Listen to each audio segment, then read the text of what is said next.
Okay, my friends, it is indeed time to free your political mind and leave the plantation of party politics. I want you to stick and stay. We're just getting started. It's Open Forum Thursday. The focus tonight, though, is education. Don't go anywhere. We will be right back.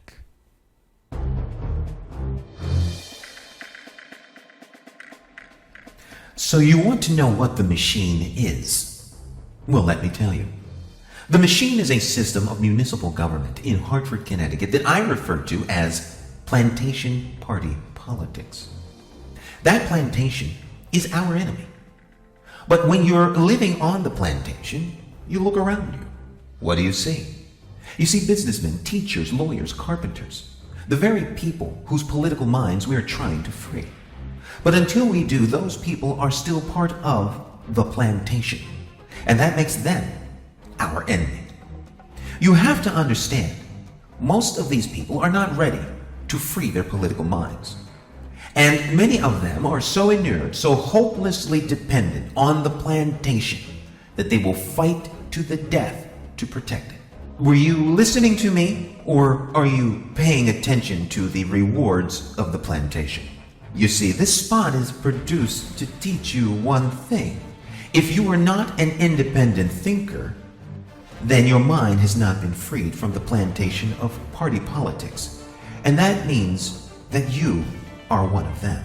They are the political operatives of the machine. They can move in and out of any city department, business, nonprofit agency, authority, church, or religious institution that is funded by city, state, or federal dollars, because they are still supported by the political plantation. That means anyone whose mind we have not freed is potentially a political operative of the machine. On the plantation of party politics, they are everyone and they are no one. Independent thinkers have survived by hiding from them, by running from them, by laying in the cut, staying in the shadows. But they are the gatekeepers. They are guarding all the doors. They are holding all the keys. They have all the combinations to all the safes. But sooner or later, someone is going to have to stand up to them and fight them. I won't lie to you. Every single man or woman who has stood their ground, everyone who has fought against the machine or their political operatives, has been fired, transferred, or run out of town. But where they have failed, you, like me, will succeed. Look, I've seen political operatives take jobs away from people's kids.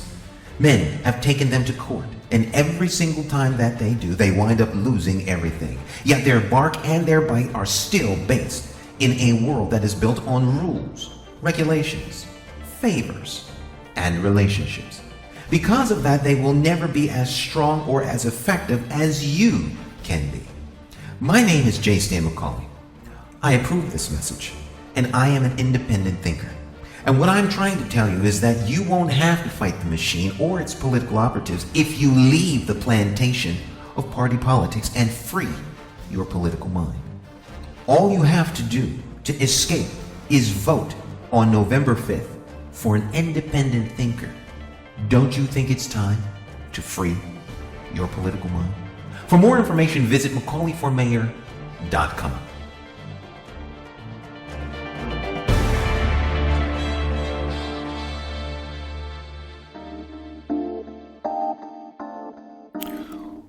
Okay. Ready to get your free mind on? All right, my friends, some small technical difficulties. You know, this is live television. We do this thing every Thursday. Been doing it for years, decades even. But the political aspect of this program's probably been almost about a year now. And it's open forum. I try to do this every Thursday. We'll continue to do so well into the future. And so, if the good Lord shines upon us on November the 5th, and we go to bed and wake up on November the 6th and wind up being mayor, guess what? We're still going to do this program. It doesn't matter where we are, anywhere on the planet. you can do a Facebook Live program, and that's where we set aside this time once a week at 10 o'clock Thursday nights to hear from you and answer questions that you may have, all right? We don't do the live phone-in component because we don't have a way to screen calls. I take all calls direct, but of course, once I become mayor, that's something that we wouldn't do. We would screen the calls and to make sure that we don't have prank callers. But that's what we'll do. We'll give you really opportunity to call in. This is really designed for call-ins, but it's too rough a ride on the internet to do that. And I'd be reckless as a broadcaster to provide that opportunity. But nonetheless, you can take advantage of the opportunity by putting your comments and your questions on Facebook.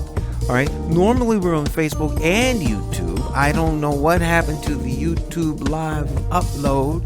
For some reason, it's not happening. You know, YouTube made some changes in its formatting. My big share from the phone has changed. So, you know, YouTube and Facebook are always making little tweaks to make some changes. And as such, it always presents a problem when you're trying to do something that you have traditionally done a particular way. When the new way comes along, you have to adapt. I'm adaptable, but I can't adapt in 30 seconds to figure out why stuff isn't working when we are live. So we are live on Facebook. Facebook is our main and our target audience.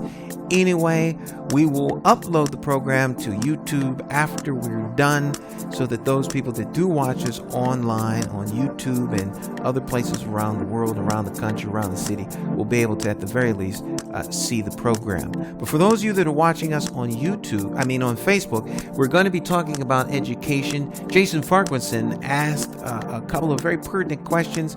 Technically, we were going to be off the air today and next Thursday, but because of his question, I says, well, the only way to answer a question is live. But because of the big change on Facebook, that means I have to do old school, which is the Big Share. Now, the Big Share is the portion of the program where we share the open forum experience with family, friends, and foe. I invite you to come along with us as we do this. I would have normally done the Big Share during that little commercial break, okay? But since it's not working the way it used to, I have to do it old school, which is manually one at a time. You can't share a Facebook Live program until it's actually live. So while I share, you can do your part in sharing the program as well. So let me come over here and get my Big Share on. Okay, and this is the way we do this. We already shared with dwelling with the Hartford dwellers. So we're going to share with dwelling in downtown Hartford. We call that the safe space on Facebook. You know, a lot of people like a safe space where they can go and post and not be, challenged in any particular way. And if you hang out on Hartford dwellers, I'm here to tell you, you will be challenged. And some folk can't handle it. You just can't handle it. Let's share dwelling in the north end of Hartford. Now, this is the Big Share, and I have a Big Share cheat sheet. We haven't used it in so long. I almost forgot how to do the Big Share. But we are adaptable, as I said. Next, we want to share with where they do that at in the city of Hartford. That group was founded by Shonda Barlow, keeping it, holding it down, where they do that at in the city of Hartford. Next, we want to share with Community Block Watches, okay? Community Block Watches. That group was started by Evelyn Richardson, another very active person in the Hartford community. And so we're going to share with them. We're going to share with, let's see, who's next on the Big Share cheat sheet? Okay, a couple of church folk. You know, church folk vote. How do I know that? Because you'll see politicians sitting up in church. Only in election time. I mean, it's worse than Christmas. A lot of times, Christmas, people go to church Christmas or Easter. Folk that never go to church. Like that once a year they go to church Christmas and Easter. But politicians, they go to church every election cycle. So if it's 2 years, 4 years, 6 years, expect them to come to your church. So my challenge to the politician, don't go to church service, go to Bible study. I mean, if you're really going to go to church, go to the heart of the church. And the heart of the church are always those people that attend Bible study. Okay, so then the church folk know you're real. They know you're for real. Okay. Let's continue on with the big share here. Want to remind you that you can do your part in this effort. The big share. Next on the big share, from the big share cheat sheet is New England Women and Men of God. All right, so we'll share with them. One more church group that we like to share with so we can keep the church folk up to speed. You know, a lot of church folk feel that you shouldn't talk about politics. They really do, okay? And there's a lot of folk that don't go to church that feel you shouldn't talk about church in politics. But you know, church folk are a constituent. They're a constituency in Hartford. And for me, it's all about the constituency. I don't buy into that, you know, special group. All right? I tell people straight up, if we're going to play the protected class game, I'm like right up there at the top, black male, right? But I don't want to be treated like a black male. I want to be treated like a constituent, like one of the owners of the government. All right. And so I treat everybody like they're owners of the government. And if they're owners of the government, that means I work for them. Right. That's my expectation. Anytime I interface with government, I expect to be treated like I dropped in on you while you were doing work on my behalf. I want to be treated like the boss, like AT&T CEO lands on the top floor of the building on the helipad. He starts walking down and everybody is scurrying around because the boss is there. But that's how your elected representatives should act when you're around. You shouldn't be the one, you know, wiping the floor with your tongue because you've been, you know, graced by their presence. Quite the contrary. They work for you, right? They work for you. I'm just saying. I digress. Last group here we wanna do this with, and a dear friend of mine. I generally don't announce people on the air, but Teal Tiskin. Hello, Teal. Congratulations on your child. I hope life is going well with you. She's one of the best people in production on the planet. And she got her start in Hartford, Connecticut. And she's out someplace doing great things. I won't say where, but she's doing great things as a videographer and a person in charge of all kind of other stuff. So, God bless you. All right? Okay. She used to be on my staff. All right, let's go. Let's continue here. I think Ministries of the Living God. I don't think I shared with them. Okay, a couple more page shares, and then we'll be done with this, and we'll jump right into the questions, comments, and criticisms. I want to share with our pages, of course, onehartford.com. We also want, this is the big share. We also want to share with, this is why you can see why I do this during the commercial, but we had some technical issues. I don't know what's going on. Next page we want to share with is accesstv.org. You would think that would be the first place we would share, period. Right? So it's an accesstv.org program. Next page we want to share with is Connecticut Black News Network. And then last but not least, we want to share with McCauley for Mayor. Right? McCauley for Mayor page. There we go. And then, of course, one friend. Got to share with at least one friend, because we say share with family, friend, and foe. That way you keep everybody in the know. So let's share on a friend's timeline. And that friend will be, I don't mention the friend by name. There we go. And that takes care of the big share. Where else can you have this much fun while talking about the most critical issue of the day? And that, of course, is politics. Now, some of you all may not think so, but every decision, particularly in Hartford, Connecticut, is a political decision. And that means that you have to be keenly aware of that fact. All right? Every decision is a political decision, particularly in Hartford.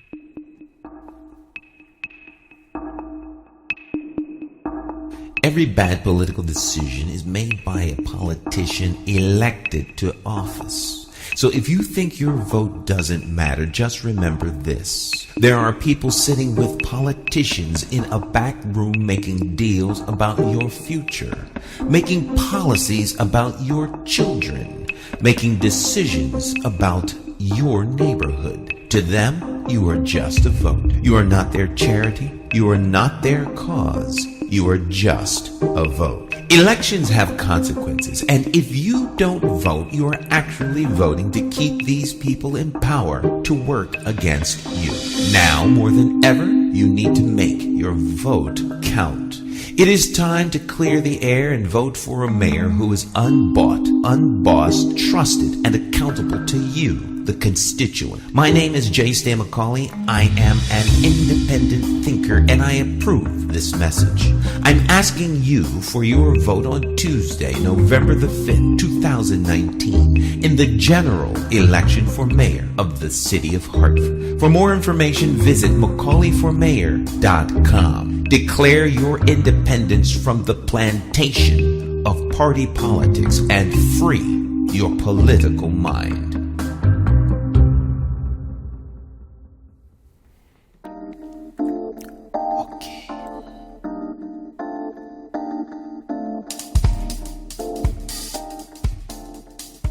Let's jump into these questions.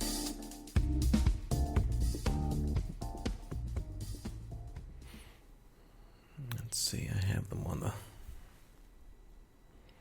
the questions are in the description of the program for those of you who want to know. But I can't see that part of the screen. So I have to read mine off the phone here, all right? This is how I receive them as a Facebook message. So I'm going to read you what the message says. The message says, what are your thoughts regarding the Weaver High School project? ? For example, the cost, the transparency, community involvement, the Board of Education's role, and the accountability of the Hartford School Building Committee, ? North Hartford would like to hear your thoughts. Now, when I get questions like this, I like to answer them in public, on the record. These are not questions that I've given deep thought to. They're not a prepared statement. And I did this with the questions that were asked of me by the Hartford Current, by the Hartford Transportation folk, Transportation Hartford.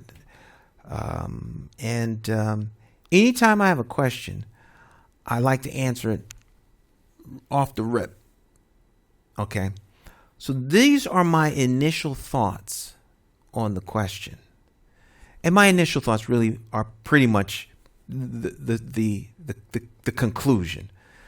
But I do it this way because this is how I intend to do stuff as mayor. I'll give you my initial thoughts, and then we will release an official statement on the subject later. All right. So my initial thoughts should be in line with the official statement. That's a way that I help keep myself in check, because the initial statement is never just crafted. The final conclusion is never just crafted by me, myself. So I don't think one man has all the answers. I think you need to rely on great people around you, such as your department heads, your staff, and then you have a circle of what they refer to as kitchen cabinet advisors. Every political person has one. Okay? So while you may not know who those people are, you definitely know who the people that have been confirmed to serve in positions of leadership over the departments within the city, which the chief executive, myself, the mayor, is to manage. All right. So depending upon the question, I will always give my initial thoughts, but the official statement should be right in line. Okay, so when the official statement stops being in line with the initial thoughts, to me, I'm becoming disconnected. All right, I'm becoming disconnected, and I don't believe in crafting official statement to make the initial thoughts look good. Either you're in sync or you're not, and when you're not, you need to own that. All right, you need to own it, and I think we need elected officials that stop pretending like they are, God's gift to solutions. All right, because they're not. They're managers. They are ultimately managers who know how to take your visions, your dreams, wants, aspirations, and integrate them into the system that we call municipal government to deliver for you, the constituents, while making sure that we do what is in the fiscal interest of us all for our common survival in this municipality that we call Hartford, Connecticut. So with that long-winded introduction that I do anytime I answer these kinds of questions, I answer these questions in that spirit. Hello, Donald. Okay, so it's in that spirit that I'm going to answer these questions. All right, so what are your thoughts regarding Weaver High School project? My thoughts regarding Weaver High School is that from what I've seen of the school is fabulous. I have not had a private tour, but because of my line of work, in that I do a lot of event documentation, I cover projects, and I do freelance projects, some of which are for contractors who have an obligation to videotape training for many of the modules that are operational within a facility. So let's say your heating system, or your duct system, or the security system, or the alarm system, or the fire alarm system. All right. So because of my line of work, I get tremendous access and great insight to all kinds of things, most of which is confidential. All right. So that's why you don't hear me talking about all kinds of stuff, because when people hire you to do confidential work, you're either confidential or you're not. All right. Loose lips sinks ships, and I've never broken a confidence that has been placed in me either by a member of the public, professionally by someone who's hired me. So I have access. So because of that, I've had opportunity to see some of the school, not all of it by any stretch of the imagination, but some of it. And I really, really am looking forward to attending one of the community open houses. From what I understand, there are two of them. So there's like a community open house. I think there's like a ribbon cutting, and then another community open house. This Weaver High School project has been something that's been happening for a decade. For anyone to take credit for what's been done at Weaver, other than the community, is a travesty of justice. All right? Because that school stands up there completed because of the efforts of community folk, like Jason, for instance, or people up at Blue Hill Civic Association, all right, or the coalition that helped shepherd the school along. The school has had many starts with attempts to shut it down.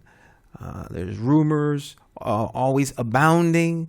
Would it become property in the end of the University of Hartford? There's all kinds of things out there floating around. All right. But I think that Weaver High School now has the opportunity to become the crown educational venue in the state of Connecticut. There's no reason whatsoever that Weaver High School cannot be the number one school in the state of Connecticut. All the technology, all the new furniture, all the new amenities, all the new track, all the new football field, all of the field house once it gets finished, all of the auditorium once it gets finished. Doesn't amount to a hill of beans if the students coming out of Weaver can't read beyond the third grade level. So there has to be intentional, a phrase that J. Stan McCauley coined many moons ago. It becomes apropos to say that everywhere now. So I'm going to have to find a new way of expressing that term. On purpose, There must be an on purpose attitude to making the students that come out of Weaver the most educated, most articulate, most capable of getting into college, getting into trade school, going into entrepreneurial ventures, going onto sports teams in the state of Connecticut. I think that is an admirable goal. I do not think it is a lofty goal. I think it's an admirable goal, because human beings are by design learners. They're designed to learn, right? Babies don't go to school to learn how to speak the language that they are grown up, like their native tongue. They learn on their own. They learn. And we drop you someplace 6 months, you'll know how to speak the language. If you never go to class, you'll learn how to speak whatever language of the land you're in 6 months, because you have to learn how to communicate and survive. And that's the wonder of human beings and human potential. So in my way of thinking, and this is why I'm not an educational expert, I think you have to go out of your way to keep people dumb. I think dumbing down is what we've seen across education in America and across many other sectors of activity in the country. So there's no reason at all why Weaver can't become the number one school in the state of Connecticut, and I see no reason why it can't happen in the first year. Everything's new there, new class. Now, will there be an on purpose attitude among the administration of the school, the principal and the principals and their staffs, to make that the reality? Will there be an on purpose working outside of silos, everybody working together as a community? Whether it's the principal, whether it's the security detail or the security force, to make sure that the students are in a safe environment. Whether it's the custodial staff, the teachers, the parents, the extended community that is wrapped around Weaver that helped it get to where it is. Weaver has everything it needs to be a number one school. All right. I don't mean the number one public school. I mean the number one school. Weaver has the potential to be the number one. It has the potential to literally, if on purpose, people decide and determine that that's what we want and we'll settle for nothing less. Weaver has the same potential to be just like Loomis Chaffee or any of the other Walks schools. All right. Simsbury or Avon Old Farms or Westminster or Watkinson's, all right, or Kingswood. Harvard could be just as good as any of those elite schools if it purposes to do so. Yeah, we got poor kids here. We got hungry kids here. They ain't not poorer or hungrier than some of the kids I've seen in South Africa doing superior education. So it's a matter of what you value. All right. Teachers union has to work in concert with. All right. Since I don't want the support of anybody but the constituent, and my whole campaign has been designed to get the support of the constituent and the endorsement of this constituent. Otherwise, I won't get elected. All right. Teachers union has to be on purpose. The school system is not designed to employ people. All right? It's designed to educate children. And that should be the number one only concern with all parties involved in what I consider to be my number one and first priority in my 5-point plan to realign Hartford's priorities. First and foremost, youth and education.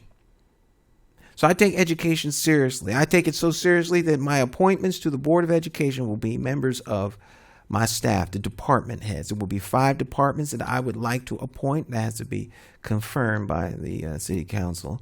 But I believe, and I will make a vigorous argument to the community as well as the council, that these 5 people that I will be selecting in the capacities that they hold as department heads are the best choice for moving our education plan forward, working in concert with the 4 elected at large by the citizens of Hartford, with a mayor who is on purpose going to make our schools the best schools in the country. They will either be or folk will be fired. Period. I have no problem whatsoever sitting in court because I fired a knucklehead teacher or knucklehead administrator or knucklehead department head. I had no problem at all. None. Court does not scare me from firing people. All right? I don't want to be in court because we did something wrong. I don't want to be sued because the police beat somebody up or because some department head or an employee disrespected a constituent. I don't want to be in court for any of that stuff. But for people who don't do their job, I don't have a problem at all. None. All right? Because we're not an employment agency to the degree that our purpose in being is hiring folks. Our purpose is to manage the government that belongs to the constituents. On the education department side, okay, because education is responsibility of the state of Connecticut under Chapter 8 of the Connecticut Constitution. But to the degree that the city of Hartford has anything to do with it, okay, in that there are schools, our students, our teachers, right? So we will be purposeful, on purpose, to make sure that the education department's number one purpose is to educate children, not employ adults. It's not an adult employment plan. It's not a means by which employees get to send their kids to college. It is the means and the primary, and I would say secondary, tertiary, I'll just come short of the only, all right, way that the children of Hartford get an education that will qualify them to escape the poverty that so grips this city. The number one tool at their disposal is education. So we want to make education something that is championed like you would champion a sports team. All hands on deck. All right. So the Weaver Project, to me, encapsulates all of that. It's all of that. All right. Weaver's not just a building. Weaver is a concept that means excellence in education. That has been Weaver's legacy.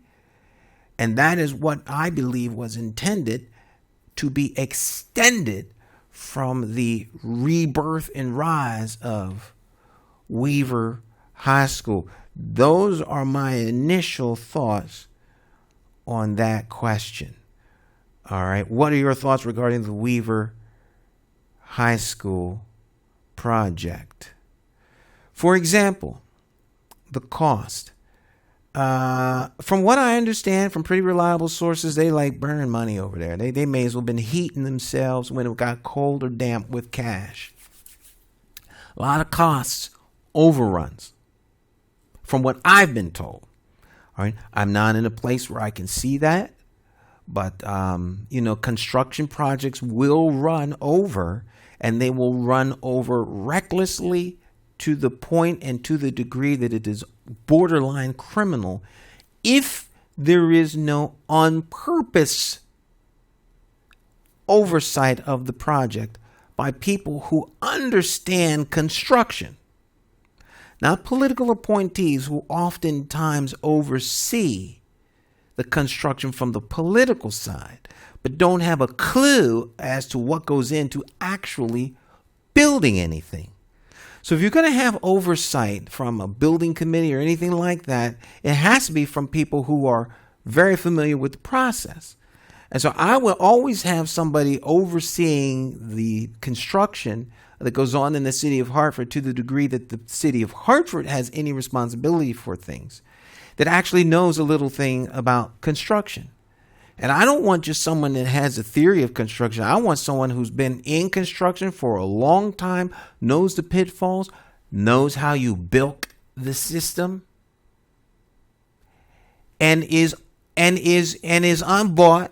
unbossed, and will be held accountable. Okay? Because, projects get done on time when it's on purpose. Okay? That costs. Transparency, same thing.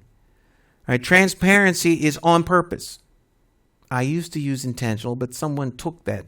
So I'm not going to use intentional anymore. On purpose. Okay? On purpose.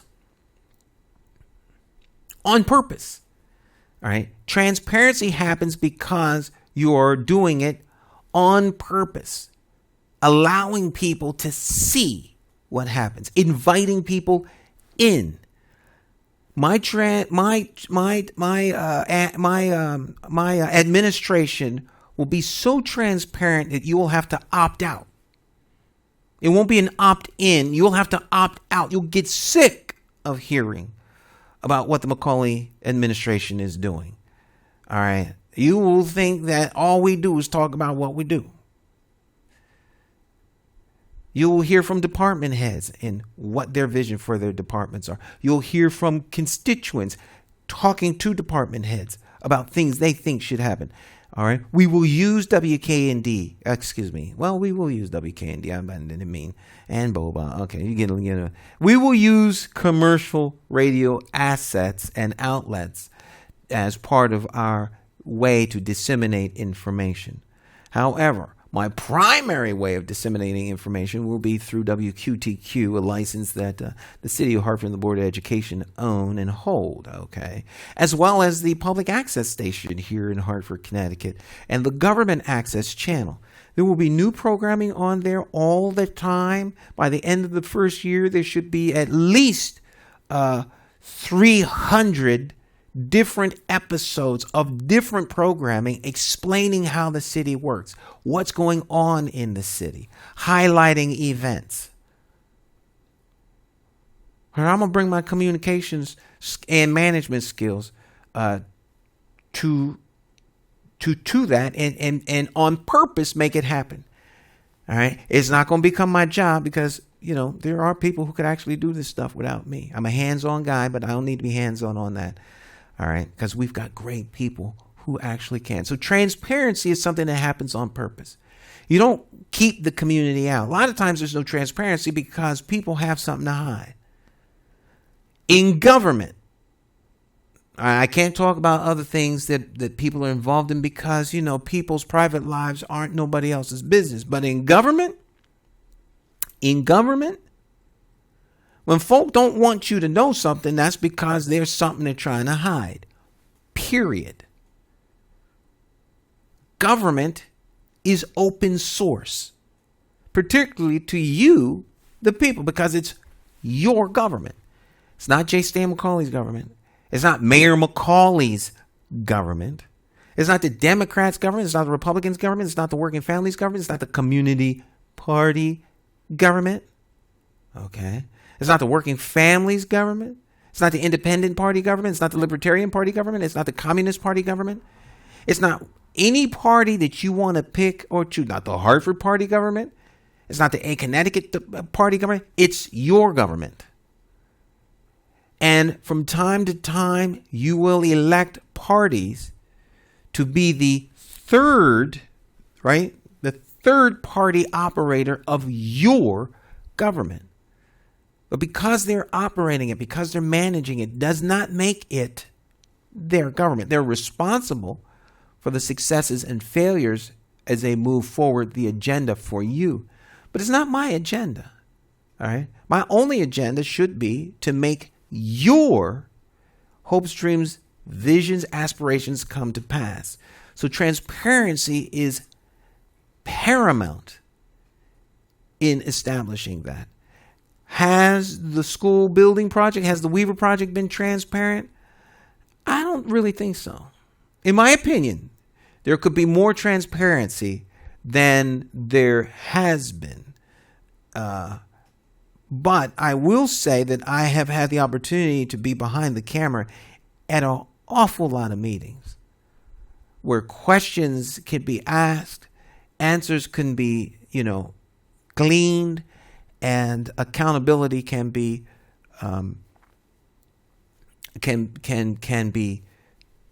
people can be held accountable. If that were not so, the school wouldn't be there, because it's the community's tenacity and willingness to hold accountable their elected officials and appointed officials and employees of the board to deliver what's out there now. So yeah, when you're engaged, you can hold accountable. All right. But it's hard to hold accountable things you don't have any information on.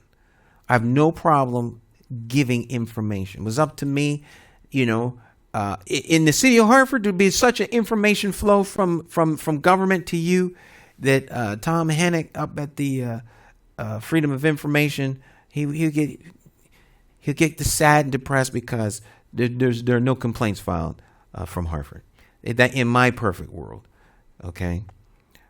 Next, community involvement. The community has been extremely involved. That school would not be up there if the community was not very involved. And to me, that a boy should go to the greater Hartford community, and the Weaver bleed green folk who were tenacious about getting that school underway. Same thing can be said, by the way, about MLK. All right. So those buildings are the result of community fighting, because they're up against a lot of forces. Okay. People want to turn MLK into condos and apartments. All right. Other folk want to redirect the money and just get rid of it altogether. I mean, so some people wanted to make the Martin Luther King the new, which is MLK is the old Weaver. There were people who wanted to make the old Weaver the new Weaver. It's like cornflakes tried again for the first time, right? And get rid of MLK or put MLK somewhere else. So people fought for what we have. The community fought. Okay. And so in terms of involvement with the community, on the plus side, the community is responsible for what's there. On the con or the negative side, or some pushback in terms of community involvement, I have utter disdain for folk who show up at meetings and decisions that need to be rendered at the 9th hour. Okay. Folk fought for a year, 2 years, 3 years, 4 years to get something done. And then here come the Johnny come latelys. Don't understand anything because all of a sudden now they're involved. And to that degree, community involvement can become a hindrance. But I think what's necessary to mitigate that is strong leadership, either community or from my office as the mayor, to tell folks straight up, where were you for the last 6 months? And I get it, and I love the fact that you're involved now. But it's a day late and a dollar short, brother, sister, whoever you are. All right. We are not stopping the forward move that the community has already invested. We are not going back to reinvent the wheel because you're late to the party. You're more than welcome to give input as we move forward, but we're not going back in time so you can have a better understanding of why we're where we are at. Those are the kinds of things that kill forward movement in the city of Hartford. And to me, wise, sound leadership can mitigate that in a matter of minutes. Really. It really, really can. Right? I'm not being overly hopeful or delusional. I've talked to too many people in this city for too long, 37 years, to know that many times that's really what's necessary. All right. Because truth be told, a lot of times the stop and blockers come at the end of the project because there are individuals who never wanted the project to succeed.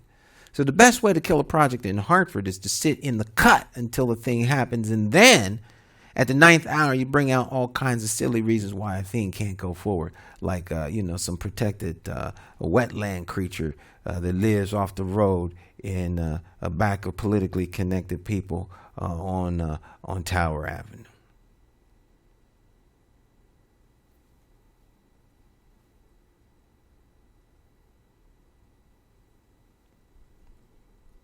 Shameful. The Board of Education's role, well, the Board of Education, and I would imagine this as it pertains to the Weaver Project, the Board of Education was instrumental in helping the project come to pass. Without the mechanism of the board, the project wouldn't have happened. All right. Was their role stellar? I can't speak to that. I can't speak to that. All I can do is speak to how their role will be going forward with projects. Me as mayor. Okay. There will be openness. There will be transparency. There will be inclusiveness in all that goes forward with the Board of Education under a McCauley administration, because I'm old school. When you appoint people to the board, there's a reason. There's a reason that the charter gives the mayor 5 appointees. It's not so he can micromanage through them, but that's 5 votes I should be able to count. Period. End of subject. No debate. All right. So, as part of my education plan, and we're going to end tonight with me reading over that first priority. There's no reason why there isn't a very on purpose making as much as is possible inclusive to the community. All meetings, committee meetings, all the meetings that happen at the Board of Education broadcast on public access. All right, not on public access, on the educational access channel, as long as those channels are still there on the cable system. All right. So everything that happens in the school system would be carried on the educational access channel. Right. Public access channel, public access television is made up of 3 components. It's referred to as PEG, Public Educational Government. All right. So there's one channel that is set aside specifically for the general public, that's you out there, to use. Then there's another channel that has capacity and is set aside for education and educational access for the educational institutions within the city, whether it be Capital Community College, whether it be Trinity, most certainly, if it's the city, the municipality, Hartford Board of Education. Games should be covered on there. Football games, basketball games, anything that's done at home games, as much as is possible, should be covered on the educational access channel. Assemblies should be covered on the access channel. All right. And most certainly things that go on in terms of the Board of Education. The Board of Education meetings should be on there. The Board of Education meetings should also be, the committee meetings should be telecast. All right. And the committee meetings for the city should be on the government access channel, as well as the city council meetings. All right. And there should be mayor's roundtable discussions with the department head discussions. I mean, I could go deep 6-7 hours talking about this, how it should work, the way it works. I give you a schedule of the programming. All right. I mean, I could break it down and we get into the nitty gritty of the details on everything that I see in terms of a vision and including you all. But, as much as I think I do pretty good at long form talk, and nobody wants to sit around and hear me for 6 hours talking about that. But if you ever want to, I'll be more than happy to share it with anybody, anyone, even competitors, right? Because having the formula and having the ingredients for Coke isn't the same as having the formula and knowing how much of what you need. But I tell anybody how to do this. It's not rocket science. All right, it's best policies, practices, and procedures given the realities and the political dynamics of Hartford, up to and including the royal families that are here in Hartford. So when I talk about Hartford and knowing Hartford and how to make it best run, I'm talking about with the pitfalls in place, with the holes dug in the ground and covered over, and if you step on it, you're going to fall through it and kill yourself being impaled on spikes. That's the kind of stuff that's going on in the city. And if you're not ready to take that on, you're going to be in for a rude awakening. We're ready. We're ready. Okay. Board of Education role and the accountability of the Hartford School Building Committee. I don't follow the education side as, I think that, being on the city side of things is good. I have a tendency to be all in, and my wife is very, very involved in education. She was involved in one of the committees helping to move this forward on the community side.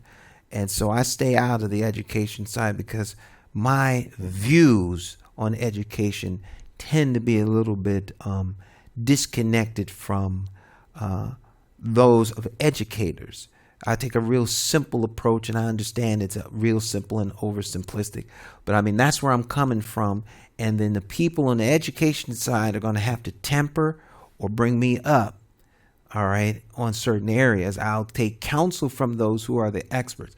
But what I want to see from my school system is going to remain the same. And if I can't get that from the people that are there, I will replace them.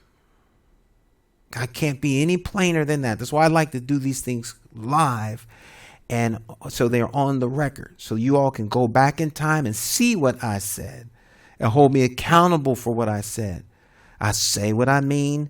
I didn't. Oh, well, what I really meant to say. What? No. That I'm not that guy. If you hear me say it, look for when it's going to be delivered. All right. Our schools will be the best schools in the state of Connecticut. Period. And it's doable. It is doable. All right. I have an expectation that teachers that are hired for the job don't need external training on how to do the job. All right. If that's the case, then someone somewhere is doing a big, grave misdeed in hiring people who aren't qualified. You're either qualified to teach in an urban setting or you are not. As a teacher hired to work in Hartford Public Schools, you should not need remedial help to help you engage with the students in the city of Hartford. If that is the case, then you're not qualified for the job. Period. Learn a foreign language, you can learn how to interact and interface with kids in an urban setting. It's just that simple. So what are the expectations? What does on purpose look like? What does on purpose mean? All right. We don't have to have a powwow. We don't have to sit down. This is not legislation. All right. A lot of times you'll hear candidates talk about how we need to have a conversation. We don't have a conversation about nothing. The executive branch doesn't have conversation. It acts. How are we going to get it done on time, under cost? That's what the executive branch is supposed to do. The legislation happened at the city council level or at the state level. The legislation's already been passed. All the discussions have been had. My job is to make it happen. How do we make it happen? How do I please my constituents who elected me to office? That's my job. I'm not a legislator. Okay? I'm not a legislator. I don't have a nickel or dime in what they talk about unless it's an idea or something that I'm taking forward to our state delegation. But my job is to make what their conversation in agreement and consensus and then funding said thing actually happen. My job not to sit on the legislation that was passed or sit on the funding that was made available because I don't like a certain thing. I'm not hired to like stuff. I'm hired to make stuff happen that the constituents have already fought for. All these stop and block political delays so the friends and family can get a piece of an action that they think they should have first dibs at. No.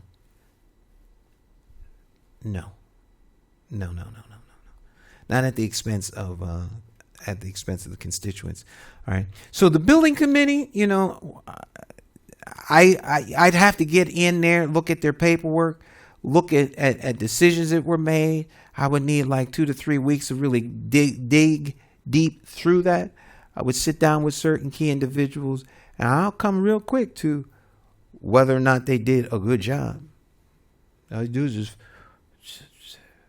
follow the money and then go see what the money purchased. All right. That's the end of the questions. All right. Had a big roof leak up there during when all that flooding happened over there in by the school, where people got stuck in their cars. Some issues over there, and it was questionable as to whether or not the school was going to open. At least in my mind, and the minds of some other folk. All right. As to whether the school's going to. So we have a lot of flooding that happened, a lot of damage that happened. A lot of stuff's going to have to be replaced, and it's going to cost a lot of money. Okay.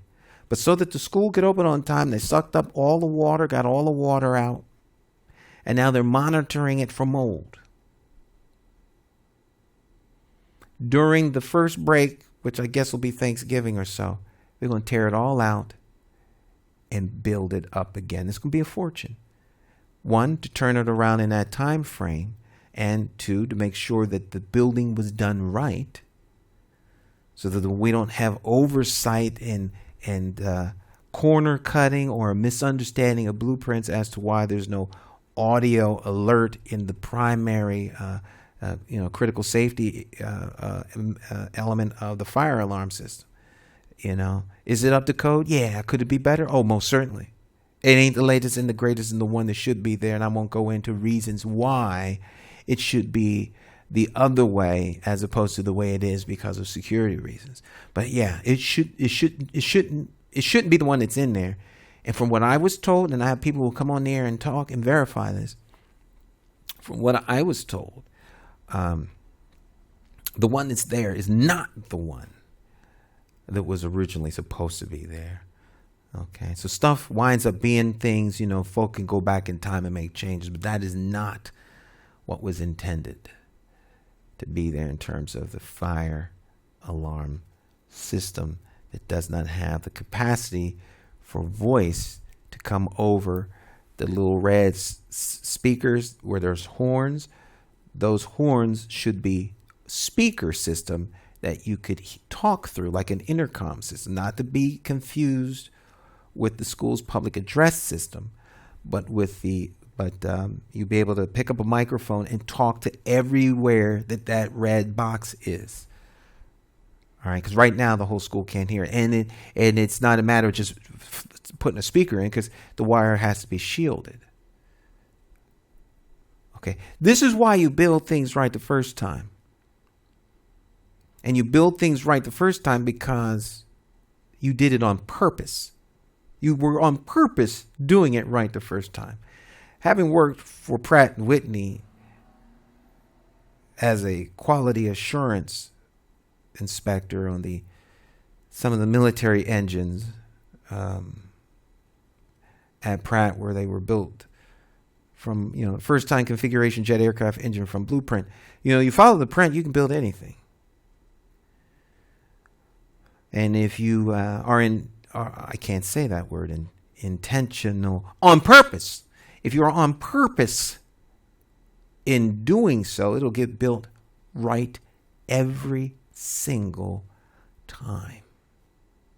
Every time. Now, the field house is nowhere near done. School's open, but you can't have any kind of gym activity. The auditorium's not done. So where are you going to have a mass congregation of all of the students to have that communal thing? It'll be done eventually, but it's not done now.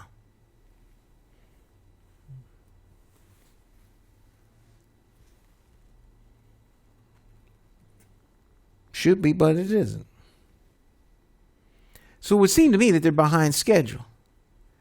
And this is proof that you can do anything that you want to do when you're in power. Because if it was the baseball stadium, I would imagine, we'd have to pull the bond, shut the project down, and start over with a new firm because they didn't deliver on time, on completeness. Like I said, every decision in Hartford is a political decision. Don't doubt me. Who do you trust? I mean, really, who do you trust to actually get the job done and be accountable to you? Speaking of schools, how do you define evil? Is it the pedophile school administrator or taxation without representation? Is it the gatekeeping community leaders who sell out the very people they are fighting for? Or is evil the politician that puts out lies and takes in cash? However you may classify evil, having to choose the lesser of two evils still leaves you with evil. Nowhere does this rule apply more than during an election for mayor. Choosing a candidate that is the lesser of two evils still leaves you with evil. No wonder so many people don't vote. It's time for constituents to flip the script and vote for a mayor you can trust. My name is J. Stan McCauley. I approve this message, and I am asking you for your vote on Tuesday, November the 5th, 2019, in the general election.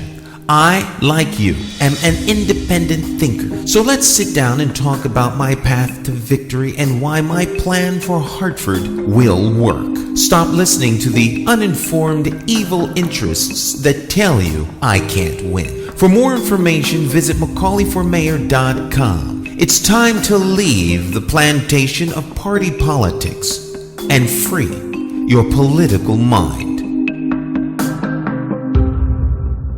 oh yes, free that mind, free that mind, free that mind. It doesn't mean that you can't be a Democrat. I'm a Democrat. Doesn't mean that you can't be a Republican. Doesn't mean that you can't be a working families member. It means that you're capable and have the capacity to think beyond the religiosity of party politics. Because when you start doing what you do because that's what the party says, as a good Democrat or as a good Republican or as a good working family, now it's nothing more than religion. That's all it is. It's turned into a religion, right? Blind faith. When blind faith is not what is necessary. What's necessary is the ability to be a critical thinker, to call those that make decisions to task when those decisions are no longer in the best interest of the constituents whom we are all here to serve as elected officials. People do stuff because, well, those are the talking points for the party, when what they're talking about is the most ridiculous thing ever. It makes no sense. So I challenge you to take a critical look at what's being offered, then free your mind, be true to yourself first. Seeking truth, and who's telling the truth, be true to yourself. And then vote your conscience. Your conscience will not betray you. Your conscience won't betray you. Okay? Vote your conscience. If people did that in the United States of America, things would be major different than they are right now. Because people would vote with on purposeness. Okay? I like the word intentionality, but people are biting off of that, and I'm not going to give them the glory to do that. It's an outdated term, intentional. I think I'm going to pull all of the stuff we have that says intentional down and replace it with on purposeness. I'm being facetious. Flattery, right? Imitation is the highest form of flattery and praise. So I'm glad people are finally coming up to speed and using the term intentional. Speaking of intentional, what happens in the voting booth stays in the voting booth. Even if someone wheels you up to the polling station after buying your groceries or paying you by the hour to door knock, you still can vote like an independent thinker. Vote like you're demanding better police accountability. Vote like you're demanding functioning schools that put Hartford children first. Vote like you're demanding your mayor puts Hartford residents and neighborhoods first. Vote like Hartford's government belongs to you, the constituent. Because to the party, you are just a vote. However, to me, you are a constituent, my boss. And I work for you. So when you go into the voting booth, have the courage to vote your conscience and vote for a man you can trust to be accountable to the constituents of Hartford. My name is J. Stan McCauley. I'm an independent thinker, and I approve this message. I'm asking you for your vote on Tuesday, November the 5th, 2019, in the general election for mayor of the city of Hartford. For more information, visit McCauleyformayor.com. And remember, what happens in the voting booth stays in the voting booth. Escape the plantation of party politics and free your political mind. Oh, yes. Free the mind, right? Parrots. Free the mind. Inside joke. All right, let's continue. I'm going to go over my first priority. Since we're talking about education tonight, let's go over priority number one, which is this one. I have these large visual aids that I like to take. Because, you go out door knocking, which we kind of throttled back on, so as not to confuse the constituents as to who's actually going to be on the ballot. I've been invited to be in a couple of forums. There was one tonight held at Channel 61's studios, which was actually in one of the, I can't remember the name of the guy, but they call it this XYZ green room. It's like on the first floor when you come in to the front of the building and off to the side. And it was really set up. And if you're a TV guy like me, I was impressed for what it's worth. It was an impressive setup. Okay. I couldn't have done it because we only have 4 cameras. They had 5. Okay. And everyone on our side of the fence ain't nobody getting paid. It costs us money, but they did a knockout job in terms of the professionalism. I haven't had a chance to watch it to see what I said and how did I make sense. I don't even know. So I have to go back and watch. When you're delivering stuff, it's hard to tell. It's hard to be objective about what you're saying in real time. That takes a superior mind. My mind is not quite at that level to be able to be objective and analyze what I'm saying and why I'm saying. It's just too much thought power. My brain can't handle that. So I'll touch base with the people in my kitchen cabinet, in my inner circle, to see whether or not I did a fair job, a good job, a bad job, or we need to take you in someplace and beat you with wet noodles. Right? All right, the 5-point plan. There we go. Get our cameras together, right? This is my 5-point plan, and you can see it on the website at McCauleyformayor.com. McCauleyformayor.com. You go to the landing page, the index page, the first page. You just go McCauleyformayor.com. Everything you need is right there.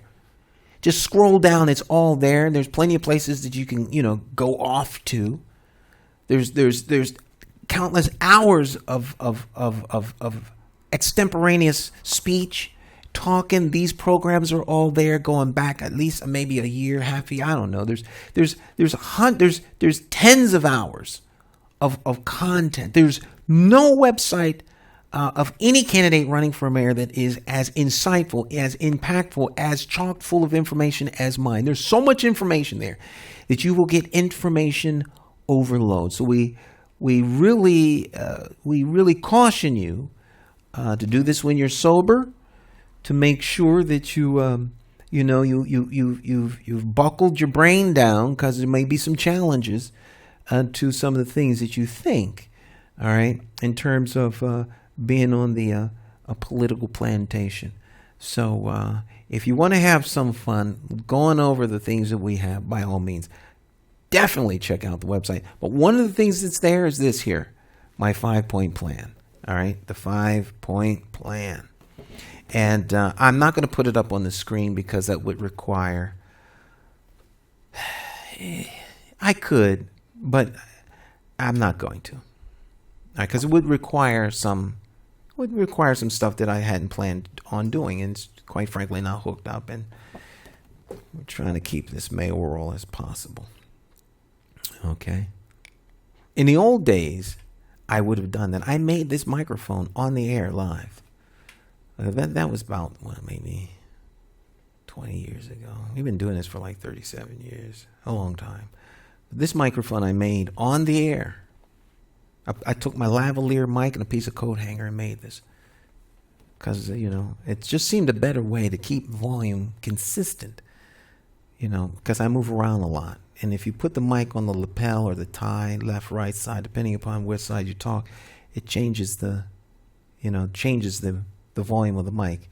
And then people in the audio room got to ride the mic up and down. And it gets complex when you got a lot of people sitting around. Okay? Or the way we do it, where we set it and forget it. And that way our volume can be consistent. Like I said, much more information than you need, much like the website. Okay? But there are always those in the crowd that want terabytes of data. Okay? 32K will do, but for some, they want terabytes. Terabytes. And so for those individuals, we got that there for you.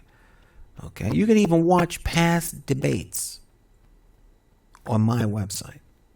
All right? With my opponents talking the whole time. Who else does it? Who else puts their opponents up? Right? Because unlike some people, I'm not running. I don't subscribe to the anybody but, and I'm very public in saying so. Anybody but Kerry. All right, because I remember when Kerry Perry was mayor. Anybody but, we gotta get rid of Kerry. The hat done lost her mind. Anybody but Kerry. Anybody but Mayor Mike. Anybody but A. Perez. Anybody but Pedro Segarra. Anybody but Luke. So what's next? Anybody but Stan? After I win? See, we have to end that, and we need to end it now. Don't vote for anybody but Luke. Vote for the right person.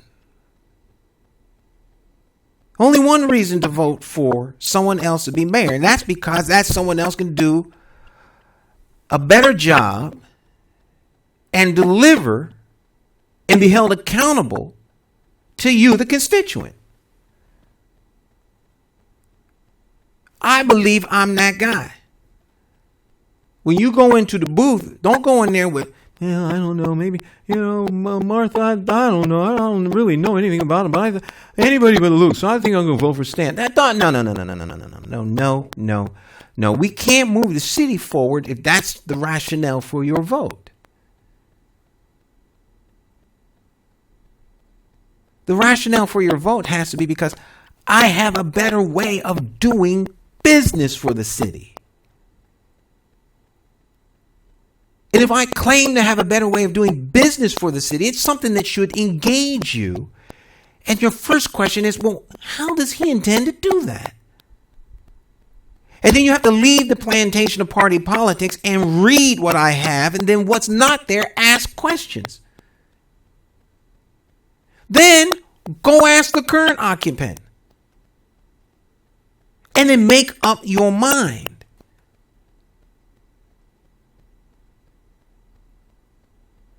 You have to be engaged. It's your government. If you're disengaged, what you wind up with is corruption, cronyism, and a machine that is self-serving. The bureaucracy is like a ravenous fire in a building. It consumes everything it touches until there's nothing left to support its existence, and then the fire goes out. Same thing with government. If you let it go unchecked, it will just consume everything. It needs more money, more people, more misery to stay alive the way it's currently constructed.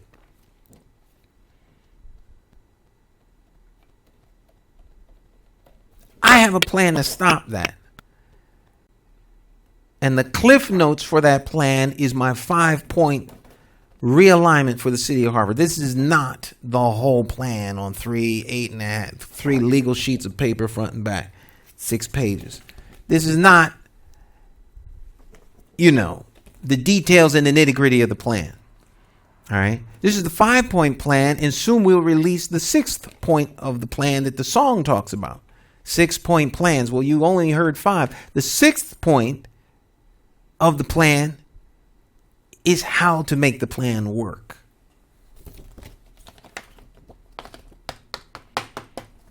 And a lot of that involves the first 100 days of our administration.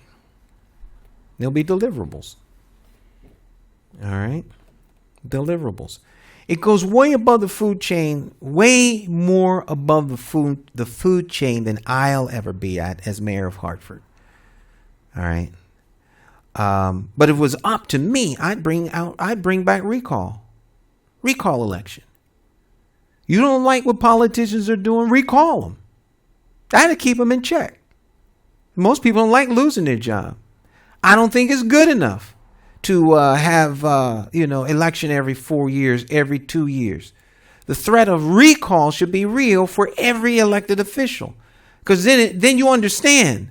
I have constituents to make sure they're happy, because it's about them.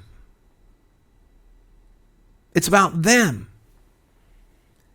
And leadership is the capacity and the ability to take that constituency and have everybody working together to move the city forward, understanding that there's going to be some give and take, understanding that the majority rules while giving deference to the minority,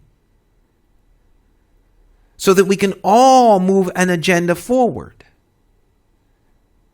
The majority rules not at the expense of the minority, but giving deference to them.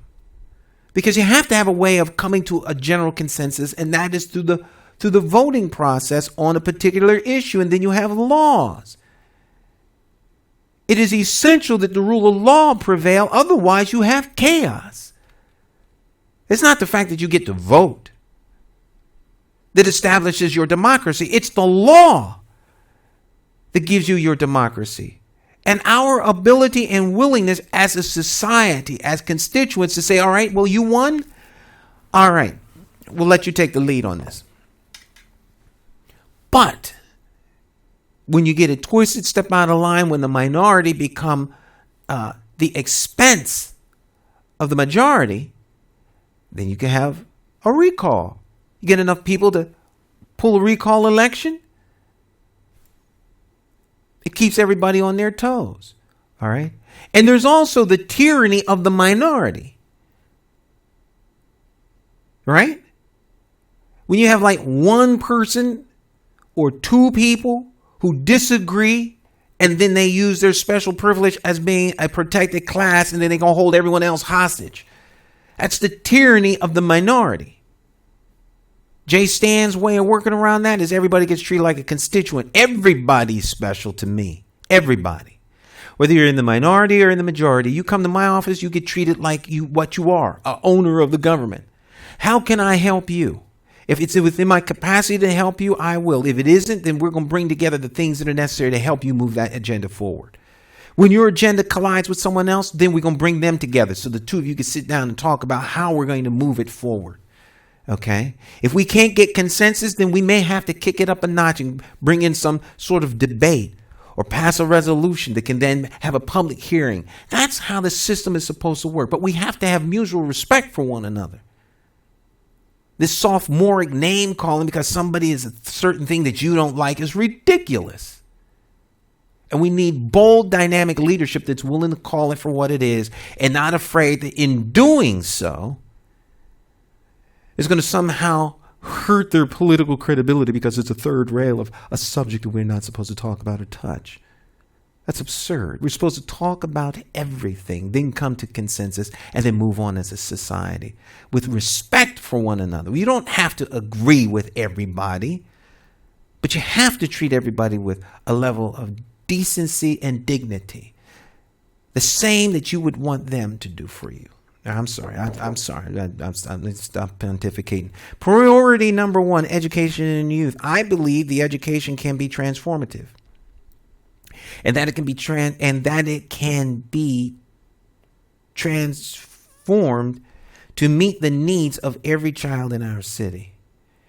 It is the moral imperative of our time and a true pathway out of poverty. All right, that's the preamble. I'm not going to read all of that because you can go find that for yourself at McCauleyforMayor.com. Now, I'm going to just read to you what I would do as mayor. As mayor, I would do, I would do the following. Can we get a little focus on that? Oh, there it is. Right there. Right there. Focus. All right. That's cool. All right. As mayor, I will address the following. I'm going to do a lot more, but these are the key points within the priority number 1 of the 5-point realignment of the city. Appoint city department heads. This is the most controversial thing that I will do, apart from appointing certain people to certain positions on staff, not these people. But I have my short list of people who I want to serve in the administration. Some of them might be a little controversial, but they're the right people for the job. And they're going to get the job done, and I have full confidence in them. All right. They don't need to be confirmed. These are non-confirmed positions. These positions, however, all 5 of these are positions that need to be confirmed by the city council. If you currently are in one of these positions and don't feel that it is within your capacity to sit on the Board of Education, you might want to submit resumes around the country. I'm just saying. All right. Okay, because everyone's going to have to submit their resignation, or let's not say that. Everyone's going to have to reapply for their job. Everyone's going to have to reapply. Okay, but then, so there's no guarantees. Everyone's going to have to reapply. But if you happen to be in one of these department heads and you think that that's what I'm talking about is ridiculous, then it's clear that you don't want to maintain the job you currently have, because you won't be working for me if you think that this is ridiculous. All right, I'm just making it plain on the record. I don't want any long faces or when I make the announcement after January. Appoint city department heads to also serve on the Board of Education. I would appoint city department. This is the singular most controversial thing in my 5-point realignment. To enable, or to embed rather, a collaboration and bust silos. Since that's our second point in our 2-point plan. I think it's silo busting, right? Let me double check. Priority, no, communications. Number 3 is the silos. All right. That's why we double check. Okay. To embed collaboration and bust silos. Schools and communities within which they reside are inextricably, I can't look at the word and pronounce it, I have to look away, linked. City planning and our schools are siloed, even though they have shared vision and goals. Planning for the city and planning for schools must be addressed in a holistic way. All right. The directors of the following department are my current, underline, highlight, italicize, current choices. I could be persuaded otherwise, but this is where I'm going to start. I'll talk to my kitchen cabinet and advisors as to why I should change this. I don't see any reason why I should, but I'm not opposed to a good argument for change, because I don't like being wrong. And if I'm wrong, I'm wrong. So if I'm going to be wrong 6 months from now, I'm wrong right now. So show me where I'm wrong right now. Better now than 6 months from now. So I don't have any problem somebody showing me where I'm wrong. At least make that fight. Anybody that's ever worked for me knows this. It's self-evident. All right. Stan likes pushback. I like pushback. Okay. I hate sycophants. All right. I despise yes people.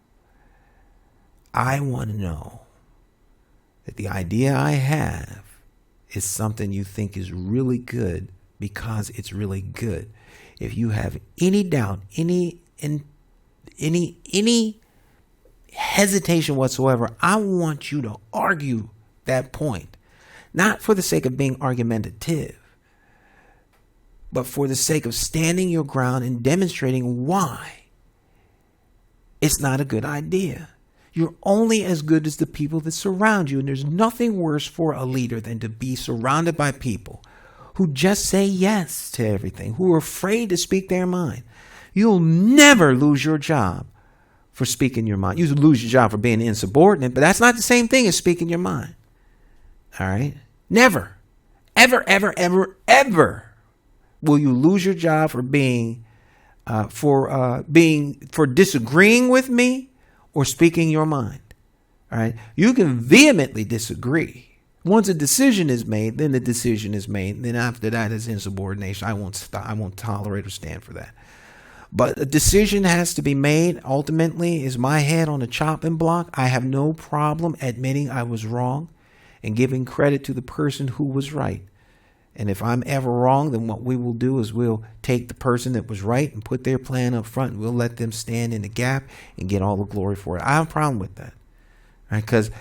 Because moving an agenda forward for the city is not about my ego. It's about what's right for the constituents. But unfortunately or fortunately, I'm the one that ultimately has to make the decision. Finance Director, Community Engagement, Metro Hartford Information Services, Procurement Services Unit, and the Department of Family, Children, Youth, and Recreation. The current director of that department currently sits on the Hartford Board of Education. The other four do not. I would appoint an education chief to execute on an education agenda for the city by forming strategic public-private sector partnerships and fostering coordination between youth service organizations. Now, my public-private partnership is intended to bring in private sector individuals who want to partner with the Board of Education, the school board, the parents, and the community to move agendas forward. It is not an attempt to do an end run around the legislative process, around the transparency, availability, around voting and having a public discussion and public forums and having the public discourse, of like city council meeting when you go down, public hearings, and to have public hearings around critical issues. All right. Public-private partnerships are a way of circumventing those things. All right. Because it's a public-private partnership. The public side can do all kinds of things that you can't do the private side can do all kinds of things you can't do on the public side. Because on the public side, you got to have a certain number of people to have a quorum. You have to have buy-in from a certain number of people to pass muster and pass a vote in the affirmative. On the private side, they can do stuff because they're private. You see how ripe that is for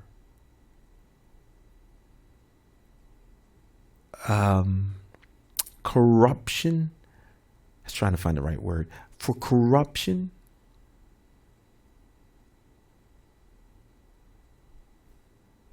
Because what winds up happening is the private side then leverages public dollars that if the private side were to do it by itself would have to dip into its treasury or borrow money in order to accomplish.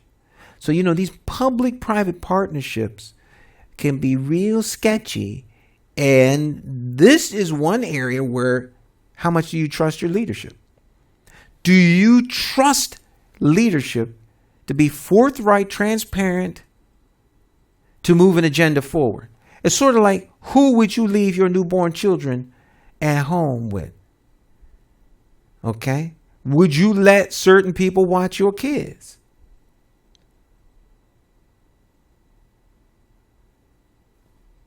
And nobody watches my kids. I trust my in-laws. Okay, but I'm an overprotective dad. My 18-year-old who's living with me, I took him to daycare for the first 6 weeks of his life. I don't mean daycare. I took him to work with me for the first 6 weeks of his life because I didn't trust anybody to be with the child. So it didn't make sense. It was ridiculous and overbearing, and I needed to relax up off of that. So I allowed him to go to dearest of friends of ours daycare center. My kids come with me because I'm not going to let them stay with nobody else. That's why you always see me with my kids. Who do you trust to watch your children? That's what I call trust. All right. Do you trust these people to watch your kids?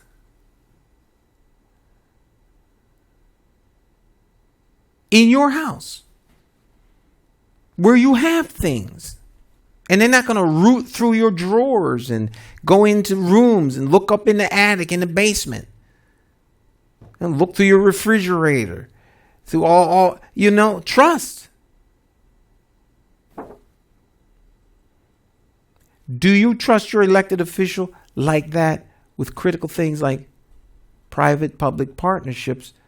Okay. And if you do trust, what mechanisms are there for oversight and accountability? Okay. Because always the hardest thing, trust is easy. It really is. Knowing who to trust is where the difficulty comes.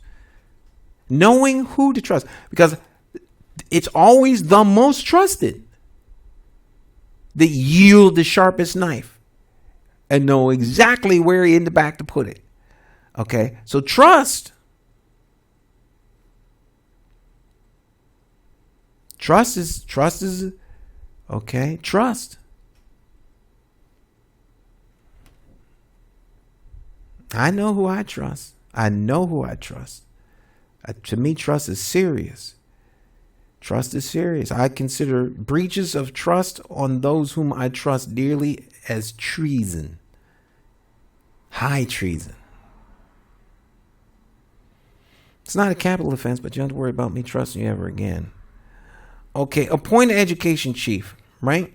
So that individual will be the connector across all facets of education, youth development programs, parents, residents, business, and community leader involvement. I have somebody on my short list. They are unaware that they are that person, but I have an individual on my short list for this job.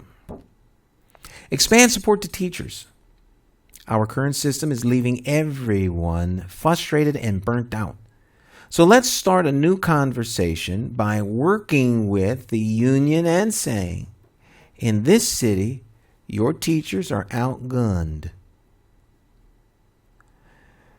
When you signed up to teach, you didn't sign up for this. You expected a lot more support, right? You expected a lot more support. You expected a lot more support. You can't extinguish a 5-alarm blaze with a fire extinguisher. I'll work with you and with the administration and with the private sector to rally the resources you need to get additional training and support so that you can be most effective teachers in the classroom. Now, as much as I want teachers to come to the job prepared for the job, the reality is there are a lot of teachers that just aren't prepared. There are union contracts that bind teachers to the job. You just can't walk in and start firing people like it's a private company in a state that is a right-to-work state, like Connecticut is, right? And so they need protection for their jobs, and this is where the union comes in, and I understand that. But that doesn't mean that there's going to be exceptions made for anything less than excellence. Our students have to have access to the best teachers available.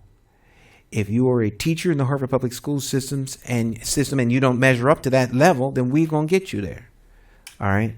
We'll get you there. I'll find the resources to get you there. But when you get there, we're not letting you take that and go someplace else. We want something for our investment. And that is exactly what it is. It's an investment in you as an asset for the children. I respect that you are human beings worthy of dignity, honor, and accolades for your tough work. However, the reason we have an education department and the reason we are in the business of teaching children is because that is the business, teaching children. The business is not educating adults. That can be a very worthwhile and necessary and, sought after a benefit to being a teacher in the Hartford Public School system. But that's not the reason we hired you. We hired you to teach the children. And we are starting off at a deficit if you can't handle the kids in our school. All right. If you can't handle the kids in the school, then we have a problem. All right. We're not going to fire you. But our expectation is that in real quick order, you're going to learn how to have the capacity to do that. End of convocation. Promote full implementation of the student success plan, or of student success plans, plural. Planning to graduate is not enough. Our students must graduate with a plan, and that plan must be created with the help of as many caring adults from the residential, private, and private sector as possible. A call for dream directors in every school. All right. And no, where are you going to get the money from for all these dreams? No. We have people already working in these places. I don't care where you are, although Hartford has been leaned out to the max. It's very hard to get any more productivity from staff that's already been cut to the bare bone. Having said that, on the school side, there will be no one that will be able to convince me otherwise as it relates to what I'm about to say. I am certain that we can find one person in every building who can be a dream director without affecting anything. Because there's always a little bit of fat somewhere. I'm not talking about cutting the fat. I'm talking about redeploying the fat so that there could be energy to use in a better way. And that can be done. Period. No debate, no discussion. Get it done. I mean, that's my attitude on that. I'm not even open for discussion. Make it happen. You got 6 weeks. Come back with me with a plan, or I'll find someone else because I'm talking to the wrong person. And that's my attitude on getting stuff done. Deadline. What's the deadline? Tomorrow afternoon at 5:00. We don't hear from you. We'll figure you don't want it. You need more time? Hit me up tomorrow at 5. Okay? Act like your job depends on it. And just real simple things, my friends. Okay? To whom much is given, much is required. It has been my experience when you set the bar on the ground, it's not that difficult to get over. So people give whatever effort is necessary to get over the bar. And if the bar is sitting on the ground, they don't have to do too much to get over the bar, right?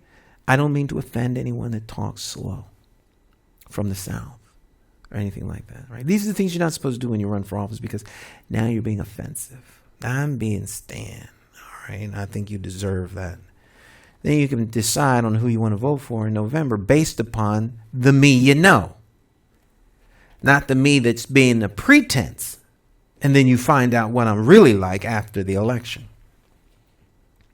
I have 30 years of content out there telling you who I am.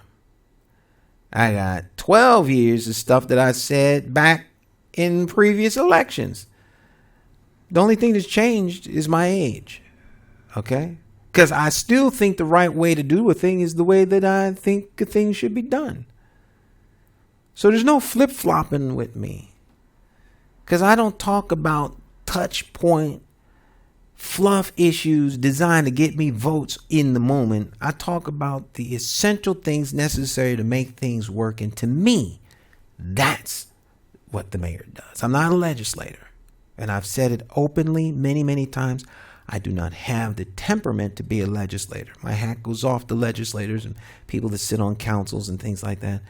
I don't have the temperament for it. I want to get something done. I don't have time to talk about where we're going to put a bicycle stand. Take 6 months to figure that out. Then have a whole nother round of discussions, pass it, then to figure out how we're going to pay. No. Get that done. I'll make sure the bicycle stand gets in where it's supposed to be on time, under budget. That's why I'm running for mayor. All right, and not city council. I would never make it on city council, ever. I would say something politically incorrect like the first day, and I would have to be fired, all right, by the people through a recall election. I'm in rare form tonight. I don't know why. All right. The address. Did I go over this in detail? I don't think I did. Exposure and aspiration are the key. We're talking about the dream directors in every school. Dream directors are youth development experts who will spark the curiosity, purpose, and imagination to uncover our students' limitless potential. They train students to become leaders and engage their peers and shift the culture of a school. All right. It doesn't matter that the potential is there if the potential isn't tapped. Right. So corporate takeover means that they're going to exploit the potential that no one else has. All right. Corporate raider comes in, sees all the potential that's not being utilized or underutilized or mispurposed, and buys the company, then sells off those things that aren't useful, really ramps up those things that are doing good.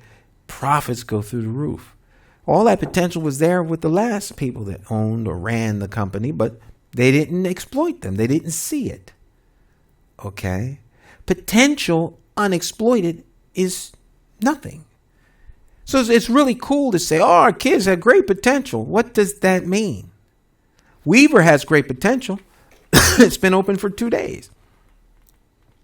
The end of the year, I want to see how Weaver as a tool, as a building with people and professionals that are there to educate kids, I want to see that system's capacity to tap into and exploit and make manifest the potential in every student there. Right? So next June, we'll know. We'll have one class, right? One grade, from all levels. There's 3 schools over there. I think they're like 9th, 10th, 11th, 12th, or at the very least they're the 11th and 12th grade, right? High school, right? So you're going to have at least 6 classes or 6 cohorts or groups of people who they should have just gone through the roof. At minimum, they should be at 70%. Everybody should be at a level of a C. Everybody. All right, so about like 80% of the kids are passing at average at C. And then you go up from there. There should be nobody down below a 60.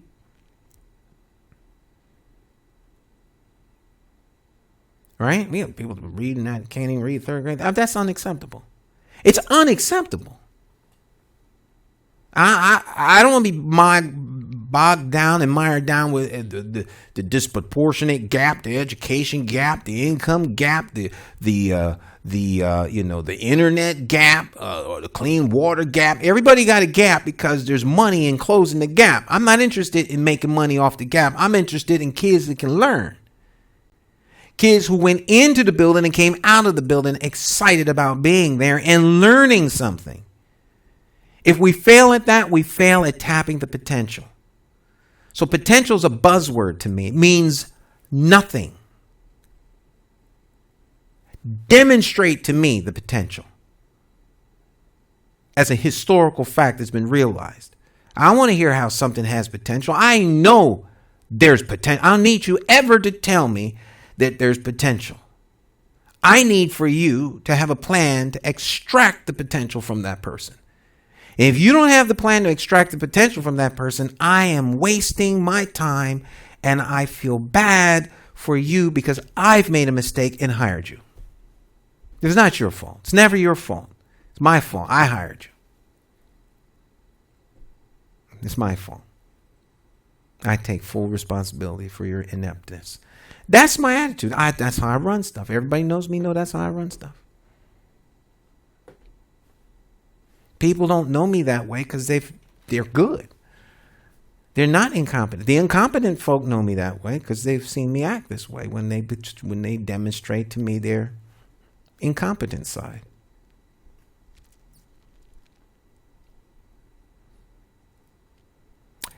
Address remediation. Our kids are behind and we must provide additional supports to catch them up. All right. We got to catch our kids up so they could be where they should be because many of them are coming in not where they should be. So what plan, what mechanism do we have to do remedial work for our young people to get them to where they should be so that they can enter the race when the school year begins? And finish it with their classmates with at least a C average. There shouldn't be a teacher that goes home at night until that thing is accomplished. If they're not the type that doesn't want to stay, because most teachers that I know, real teachers, teaching is a calling, like the ministry. All right, teaching is a calling. Everybody that wants to teach can. Everybody that's teaching shouldn't be a teacher. Real teachers know how to teach, and I think we need to take the handcuffs off of them and let them do what they are so gifted to do. And you'll see Hartford schools turn around. In my never to be humble opinion, the conspiratorial side of me says that there's an element of entity that does not want Hartford school kids to excel, because that's the only reason. That's the only thing that would make sense as to why they don't. There's no on purposeness. I use the word on purposeness because others have obfuscated, that's not the right term, confiscated my term of intentionality. All right. I hear that a lot out on the campaign trail.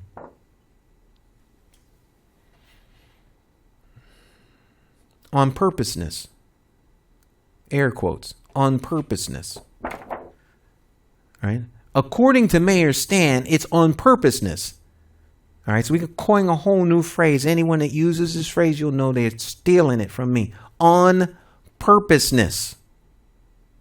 The definition of the word: to move with intent to accomplish a task, a goal, or a mission in a stated amount of time where you can use smarter elements to establish the success or failure of said on purposeness.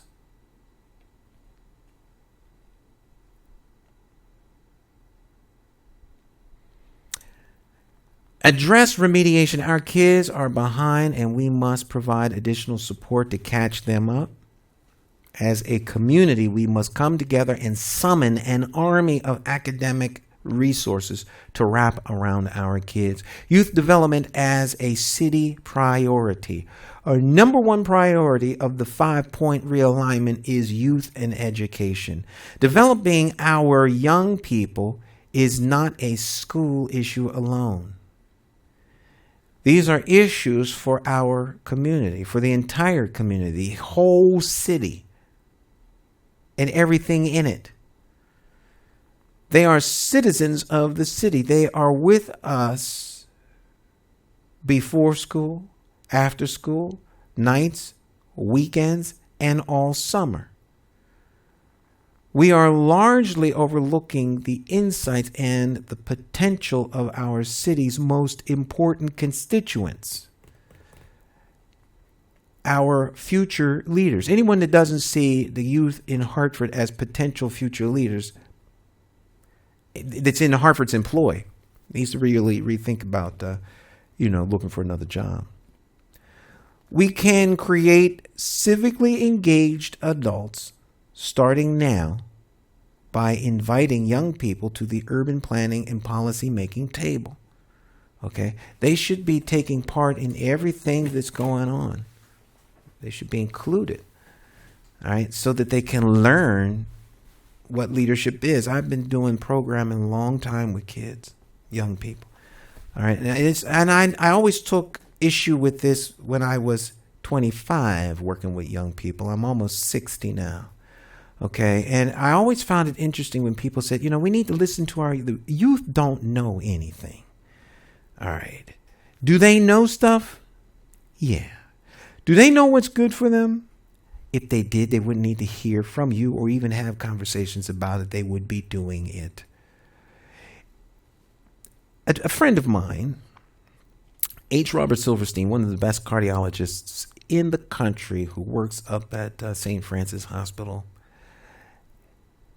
said a quote on his TV program, Sex, Drugs, Rock and Roll, Money, Fame, and Power, or in other words, Putting It All Together. That was the name of Dr. Silverstein's show. It was, the short version was Putting It All Together, but the full name of the show was Sex, Drugs, Rock and Roll, Money, Fame, and Power, or in other words, Putting It All Together. That's the name of the show. And on the program, he was giving he was giving the story about somebody that said, they knew what to do. To which the good doctor replied, if you knew what to do to take care of yourself, you wouldn't be here. You'd be doing it, right? So, can youth contribute? Do they have ideas, dreams, and aspirations? Certainly they do. But they're not in a position to figure out how to get out of the trouble they're in because of their lack of experience. That's an adult responsibility. It is an adult role. And in my never be humble opinion, we have lost adulthood in many ways, where we don't have adults being the adult example that young people need as they, on purposeness, chart their future by being mentored, shepherded, educated in a way that helps them move forward and be productive members of the society. All right? Just because kids live in an urban area doesn't mean the rules change on how not just kids, but anybody learns a thing. And you learn a thing from people who know what they're doing or who have done it before. So I have sit-down conversations with people in economic stuff because, I'm not an economist. I know stuff that sounds good when I hear it. I can read, I can vet stuff, make sure that it is right. I can hear from staff to give me different options, ask the tough questions, then make the right decision. But I don't know all things. No mayor knows all things. They like to pretend that they do, but they don't. And that's why you need to have great staff around you. You got to have great staff. Last but not least, Kickstart school governance councils. I think this is like one of the most important things. Kickstart school governance councils fully support functioning SGCs as school governance councils in every school as a primary means of engaging the community. Because the school governance councils in and of themselves are a very wonderful tool for community engagement and also building civic responsibility and pride, and ultimately even perhaps impacting elections. And then you want to know why school governance councils don't get the full support that they should have? Well, imagine a school governance council being able to choose the next mayor. My. Who would want to give parents at school with 19 to 22,000 kids that kind of power? Only someone who's truly interested in you as a constituent. Independent thinkers are Puerto Rican, Mexican, Peruvian, Indian, Bosnian, Italian, Irish, Jamaican, African American, European, straight, gay, Nigerian, transgender, Christian, Jewish, Muslim, short, tall, skinny, rich, poor, happy, sad. Some of us hold a PhD and others a GED. And though we may be Democrats, Republicans, or members of the Working Families Party, we all have escaped the plantation of party politics and become independent thinkers because we as individuals are more than a party. You see, independent thinkers come from all walks of life, and the one thing we all have in common is that we love, live, laugh, and learn in the city of Hartford. We are the constituents, and the government of Hartford belongs to us. My name is J. Stan McCauley. I'm an independent thinker, and I approve this message because it's time to stop towing the party line and vote for a candidate you can trust. I'm asking you for your vote November the 5th, 2019 in the general election for mayor of the city of Hartford. For more information, visit McCauleyformayor.com. You too can escape the plantation of party politics if you have the courage to free your political mind.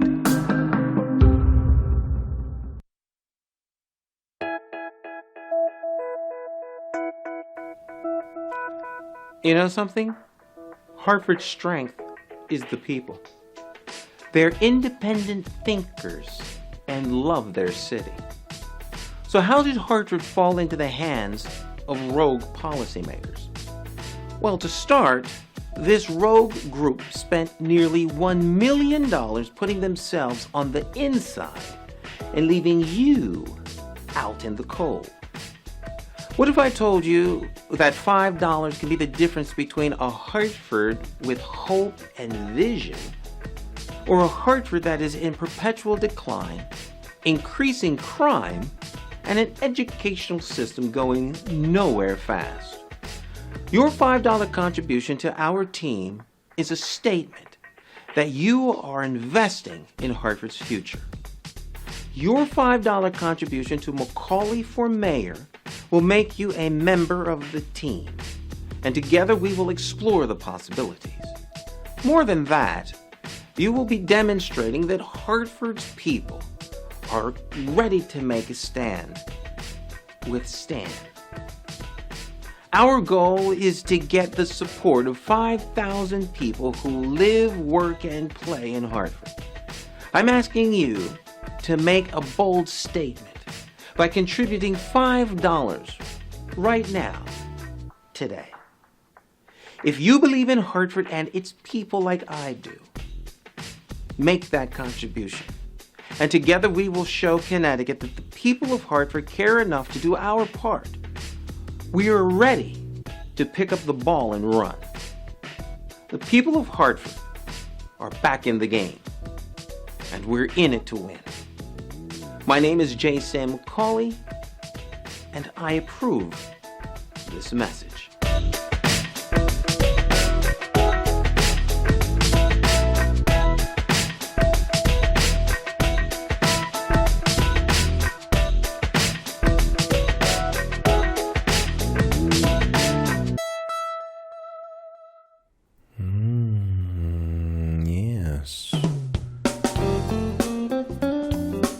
Where else can you have this much fun?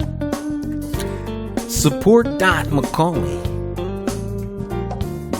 For mayor.com, if you want to be part of the team, you want to show that, $5 is all it takes. I don't know how you can possibly spend $788,000 running for mayor in Hartford. It seems a gross misuse of money. I mean, I guess you could come up with ways to spend that money. It seemed to me to be kind of hard to do. I mean, this is Hartford. I mean, come on. I remember when 200,000 was thought to be absurd and obscene. It's like watching a Quentin Tarantino movie with, a gratuitous murdering and gratuitous violence. That's what, $788 $1 million. It's like gratuitous economic violence. You get really into that, go full, totally nuclear left with the economic violence that's being perpetrated on the people of Hartford as it's almost as though they're being assaulted by money. It's just, I just don't know. I need a safe space.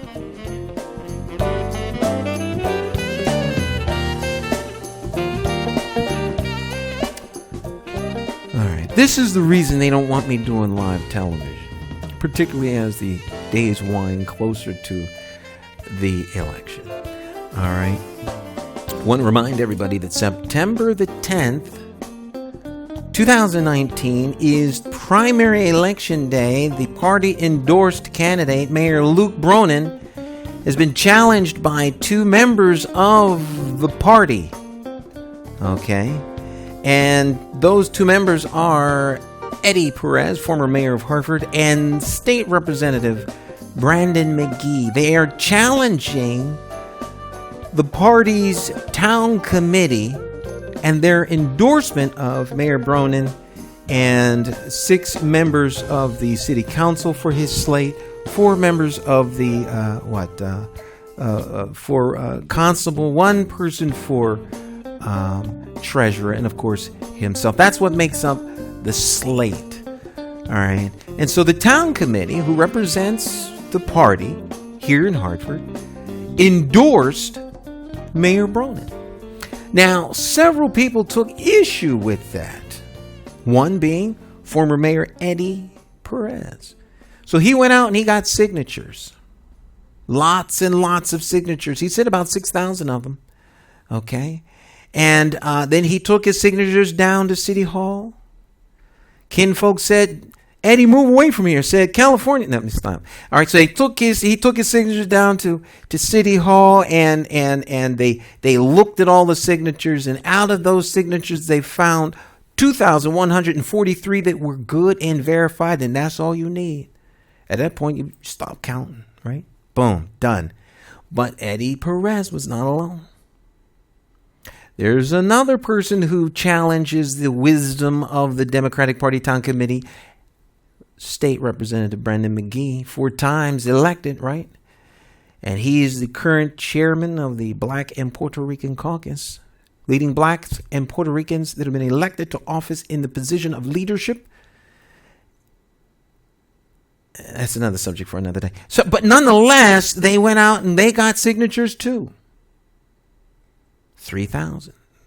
That's more than enough. And indeed it was, because he also only needed 2,143 signatures to qualify to be on the ballot to challenge the wisdom of the political brain trust that is the Democratic Town Committee.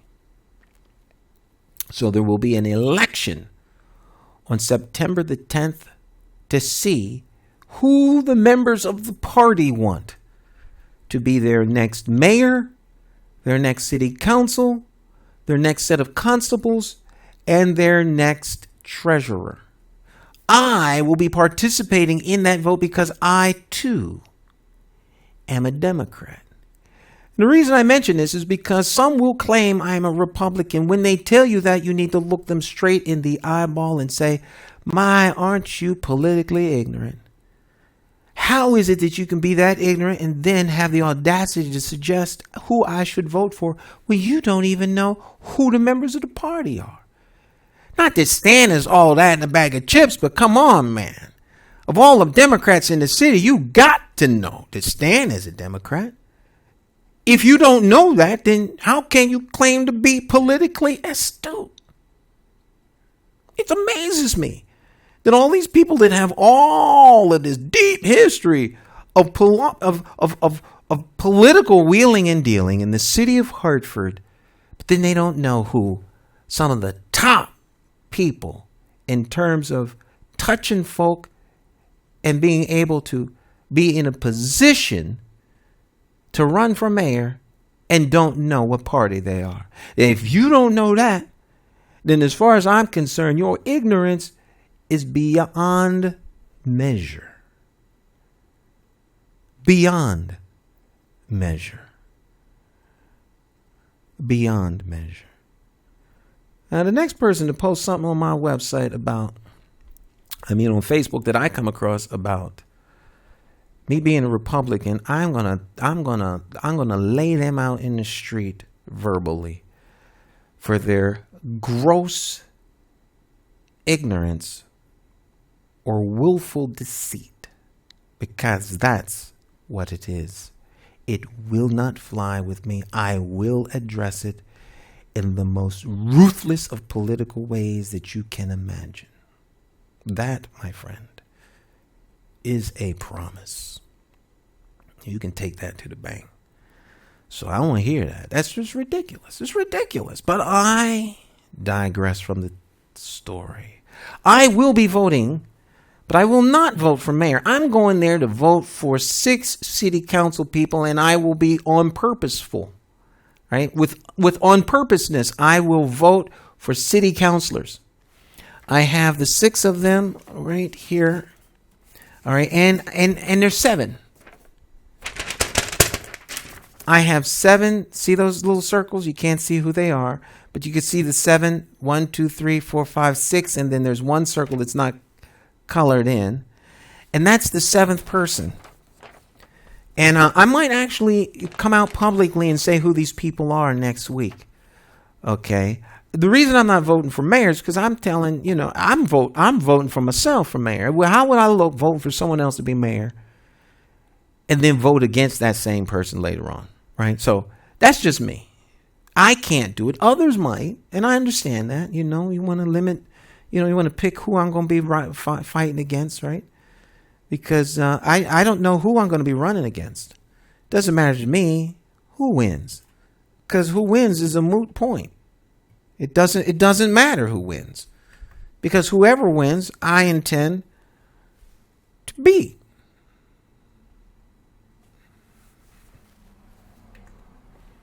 All right. So here's the mayoral bracket. Candidate A is Luke Bronin. Candidate B is Eddie Perez, and candidate C is Brandon McGee. No one else qualified in terms of 2,143 signatures. So one of those 3 individuals is going to become the nominee for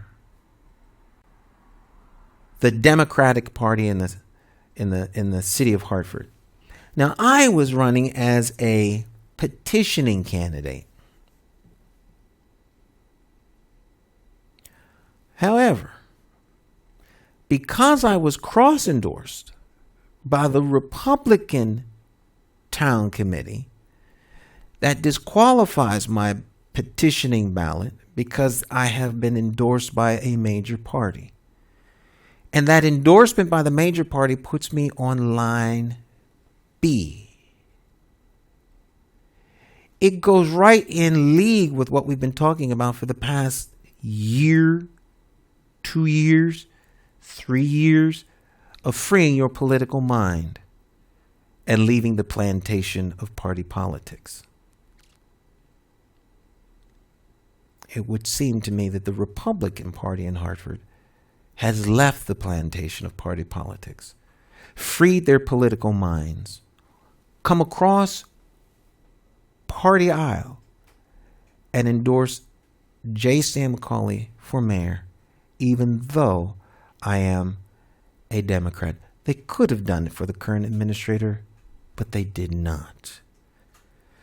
They did it for the administrator before the current with Pedro Segarra. This is not the first time that they've come across party lines to endorse a Democrat. Okay? So I will be on row B in the general election. In the general election. Okay? I will be on row B in the general election.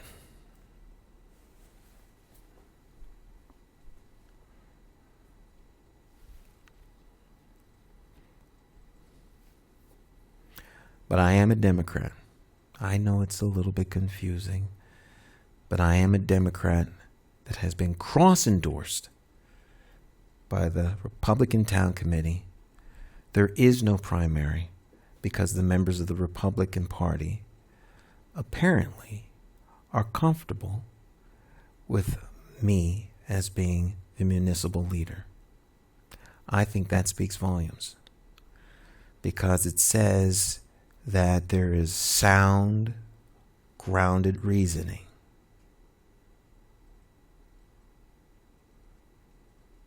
In terms of moving the city forward.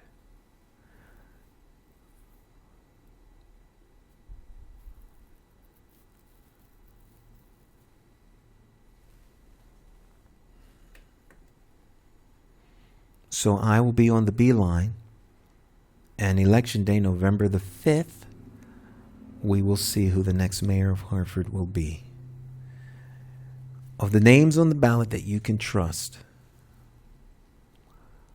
I would present to you J. Stan McCauley as I humbly ask you for your vote on November the 5th. In the meantime, voting for city council is extremely critical. It is something that has been not much made of, but the city council is the legislative branch of the city of Hartford. It is critically important who is elected to city council because they are like your Congress here in the city. And it's real important that you are using on purposeness. That you're intentional, okay? On selecting who should be on city council. And think of it in these terms. You get 6 people to vote for. The 6 people that are voted for city council on September the 10th, okay, in the Democratic primary, will wind up on council, mark my word. Those 5 people, the 6 people that win on September the 10th, will go forward and be on council. I have no doubt about that whatsoever. Okay, so after the 10th, the question then becomes who are going to be the 3 minority members? And that's totally up in the air right now. It could be Republicans, it could be working families, it could be petitioning Democrats. All right. So it's wide open as to who will make up the minority seats. Who's going to be in the minority, party, if you will. It's not a party. It could be split. It could be 2 Republicans and 1 working family. It could be 3 Republicans. All right. But it could be 2 Republicans and 1 working family. It could be 2 working family and 1 Republican. It could be 1 Republican and 2 petitioning candidates. Okay? If the petitioning candidates don't get elected onto the ballot as endorsed, they're going to run as petitioning candidates. as will one of the Eddie Perez he's submitted his paperwork to be a petitioning candidate, so that if he doesn't win the primary, he has said he'll go all the way to the end. Okay, so there are a lot of variables in this race, but the most underplayed element in this race has been city council. You don't hear anything about city council. You don't hear anything about the city council people, as though they don't exist. But 9 people are going to be elected to city council eventually, and one of those 9 are going to become the president of the council. And that person is a heartbeat away from becoming mayor, in case something were to happen to me as the mayor. They would become the mayor, okay? So, so your city council people, you should elect with intentionality. All right. Be intentional about your vote. Use on purpose attitude in selecting who you think would be the next mayor. 3 people of the 6 that you choose should be qualified to become mayor with a phone call. That's how important city council is. All right? That's how Mayor Pedro Salgado became mayor. He became mayor when Eddie Perez resigned. Okay? So the council president could become mayor like that. You never know. But you should know that going in, and you should vote accordingly. Vote for 3 people who could do my job, and another 3 people who exposure to the process is going to be part of the grooming for them to come through the process of city government, whereby they can then eventually perhaps run for mayor. Okay? Or serve in some other capacity for those that want to move up through the ranks in terms of political process. I have no intention of moving anywhere other than mayor of Hartford. To me, that's the ultimate dream job. I would be more happy than you can begin to imagine. You come down to City Hall 11 o'clock at night, I will be in there working. Okay, because I'm a workaholic. I love to work. I can think of nothing more fun than working. Okay, and because then you're fulfilling your purpose when you're working. And I would like to be as good a mayor as is humanly possible, to the degree that you guys just keep electing me over and over again. I have to tell you, I'm not running anymore because I've served so many terms it's unfair, and I'm getting old and frail, and I know y'all love me, but I got to go. All right, I'm going to spend some time just sitting down and fishing, even though I don't fish. Okay, but I mean, that's what I want. I want to be so good you all won't let me not run. That's what will be my test of whether or not I was a good mayor. All right, let's get this done so I can go and eat dinner, my friends. Okay, been a long night of talking. All right, and check out the forum that Fox 61 did. The debate wasn't a forum, it was a debate, I guess. That Fox 61 did. All right, the Fox 61 debate. It's online. You go to my Facebook page and you can see it. You go to Fox 61's Facebook page and you can watch it. You could also watch it Sunday morning at 10 o'clock on Fox 61. Watch, hear the answers that the candidates made, and, do your homework. Go to everybody's website, look those things up, call them up, get on the phone and talk to them. If they don't want to take the time to talk to you, then scratch them off your list. I talks to people. People be calling me up at 2 o'clock in the morning. I talk to them. Even the heckler one morning, if he's out there, the heckler called me one morning at 2, and I think we came to a mutual understanding.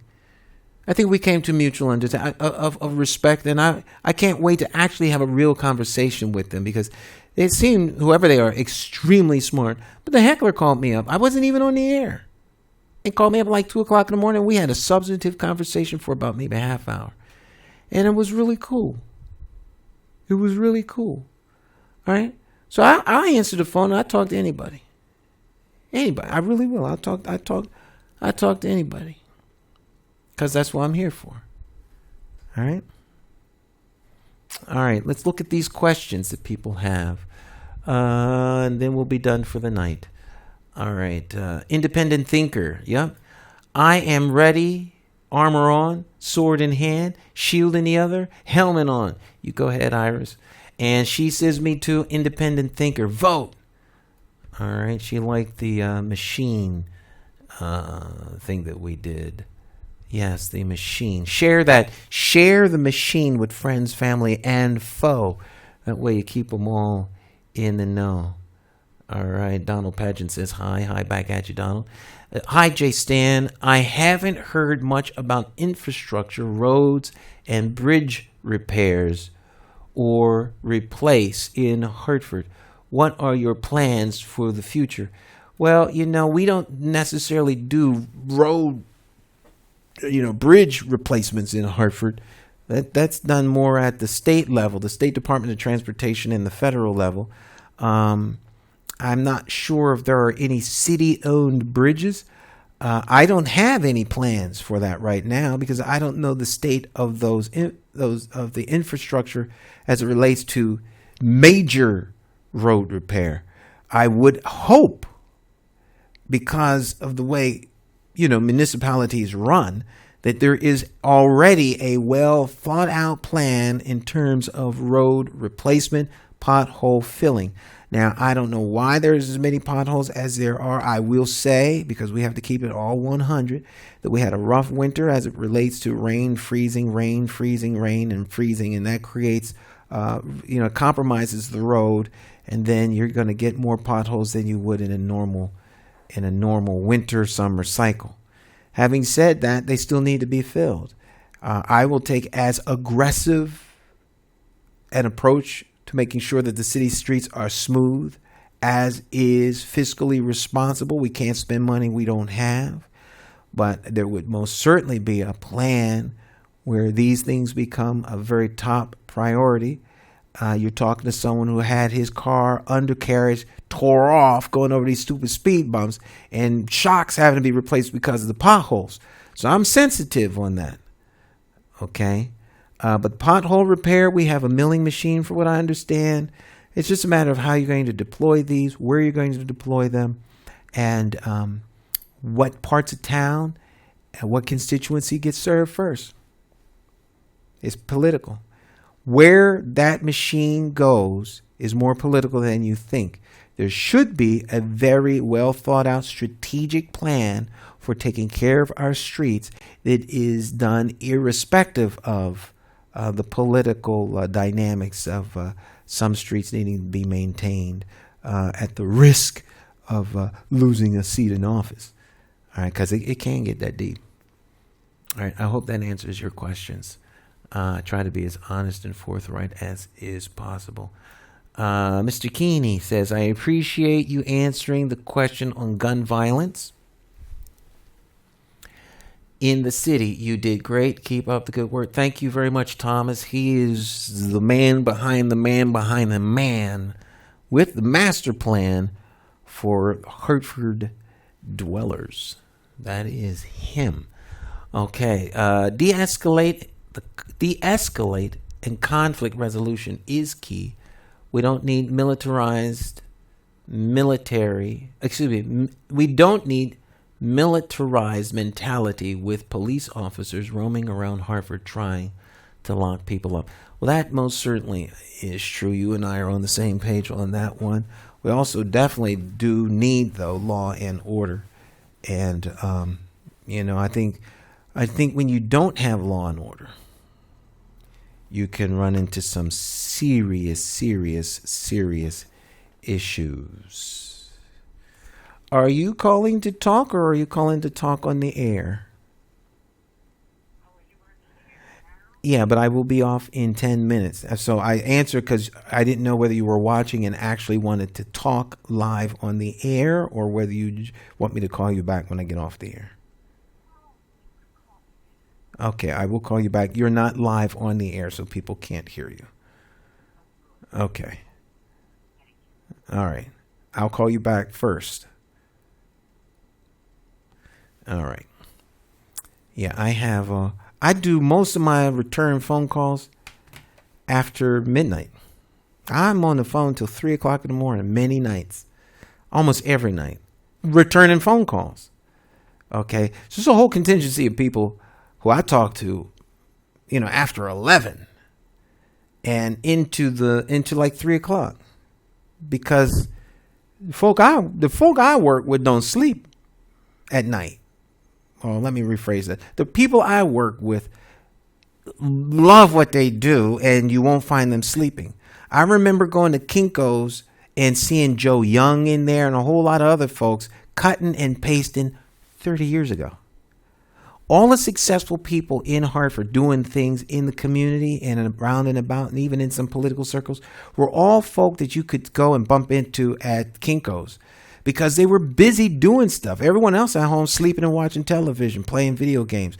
But there are people out right now being proactive in their community, being intentional in their community, okay? And so... yeah, I'm going to be making a whole lot of phone calls as soon as I get off the air. I got stacked up calls of folk who want to talk, and I will be returning calls, but her call will be the first one that I make back. All right. My friends, our time together has come to an end. I think I've covered everything. On the way out, I think we'll do our, I don't think we'll do Vote for Stan's song. Let's do this. I want to play this again, and then maybe we don't need to play the Vote for Stan song. Y'all know what to do and when to do it. November the 5th, 2019. J. Stan McCauley. Row B. Be intentional.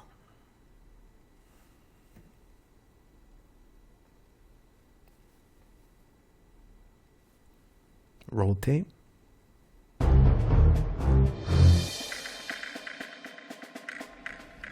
So you want to know what the machine is? Well, let me tell you.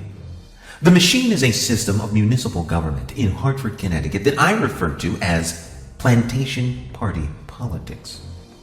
That plantation is our enemy. But when you're living on the plantation, you look around you. What do you see? You see businessmen, teachers, lawyers, carpenters, the very people whose political minds we are trying to free. But until we do, those people are still part of the plantation. And that makes them our enemy. You have to understand, most of these people are not ready to free their political minds. And many of them are so inured, so hopelessly dependent on the plantation that they will fight to the death to protect it. Were you listening to me, or are you paying attention to the rewards of the plantation? You see, this spot is produced to teach you one thing. If you are not an independent thinker, then your mind has not been freed from the plantation of party politics. And that means that you are one of them. They are the political operatives of the machine. They can move in and out of any city department, business, nonprofit agency, authority, church, or religious institution that is funded by city, state, or federal dollars, because they are still supported by the political plantation. That means anyone whose mind we have not freed is potentially a political operative of the machine. On the plantation of party politics, they are everyone and they are no one. Independent thinkers have survived by hiding from them, by running from them, by laying in the cut, staying in the shadows. But they are the gatekeepers. They are guarding all the doors. They are holding all the keys. They have all the combinations to all the safes. But sooner or later, someone is going to have to stand up to them and fight them. I won't lie to you. Every single man or woman who has stood their ground, everyone who has fought against the machine or their political operatives, has been fired, transferred, or run out of town.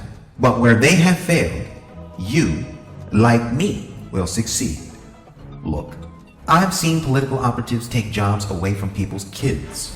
Men have taken them to court, and every single time that they do, they wind up losing everything. Yet their bark and their bite are still based in a world that is built on rules, regulations, favors, and relationships.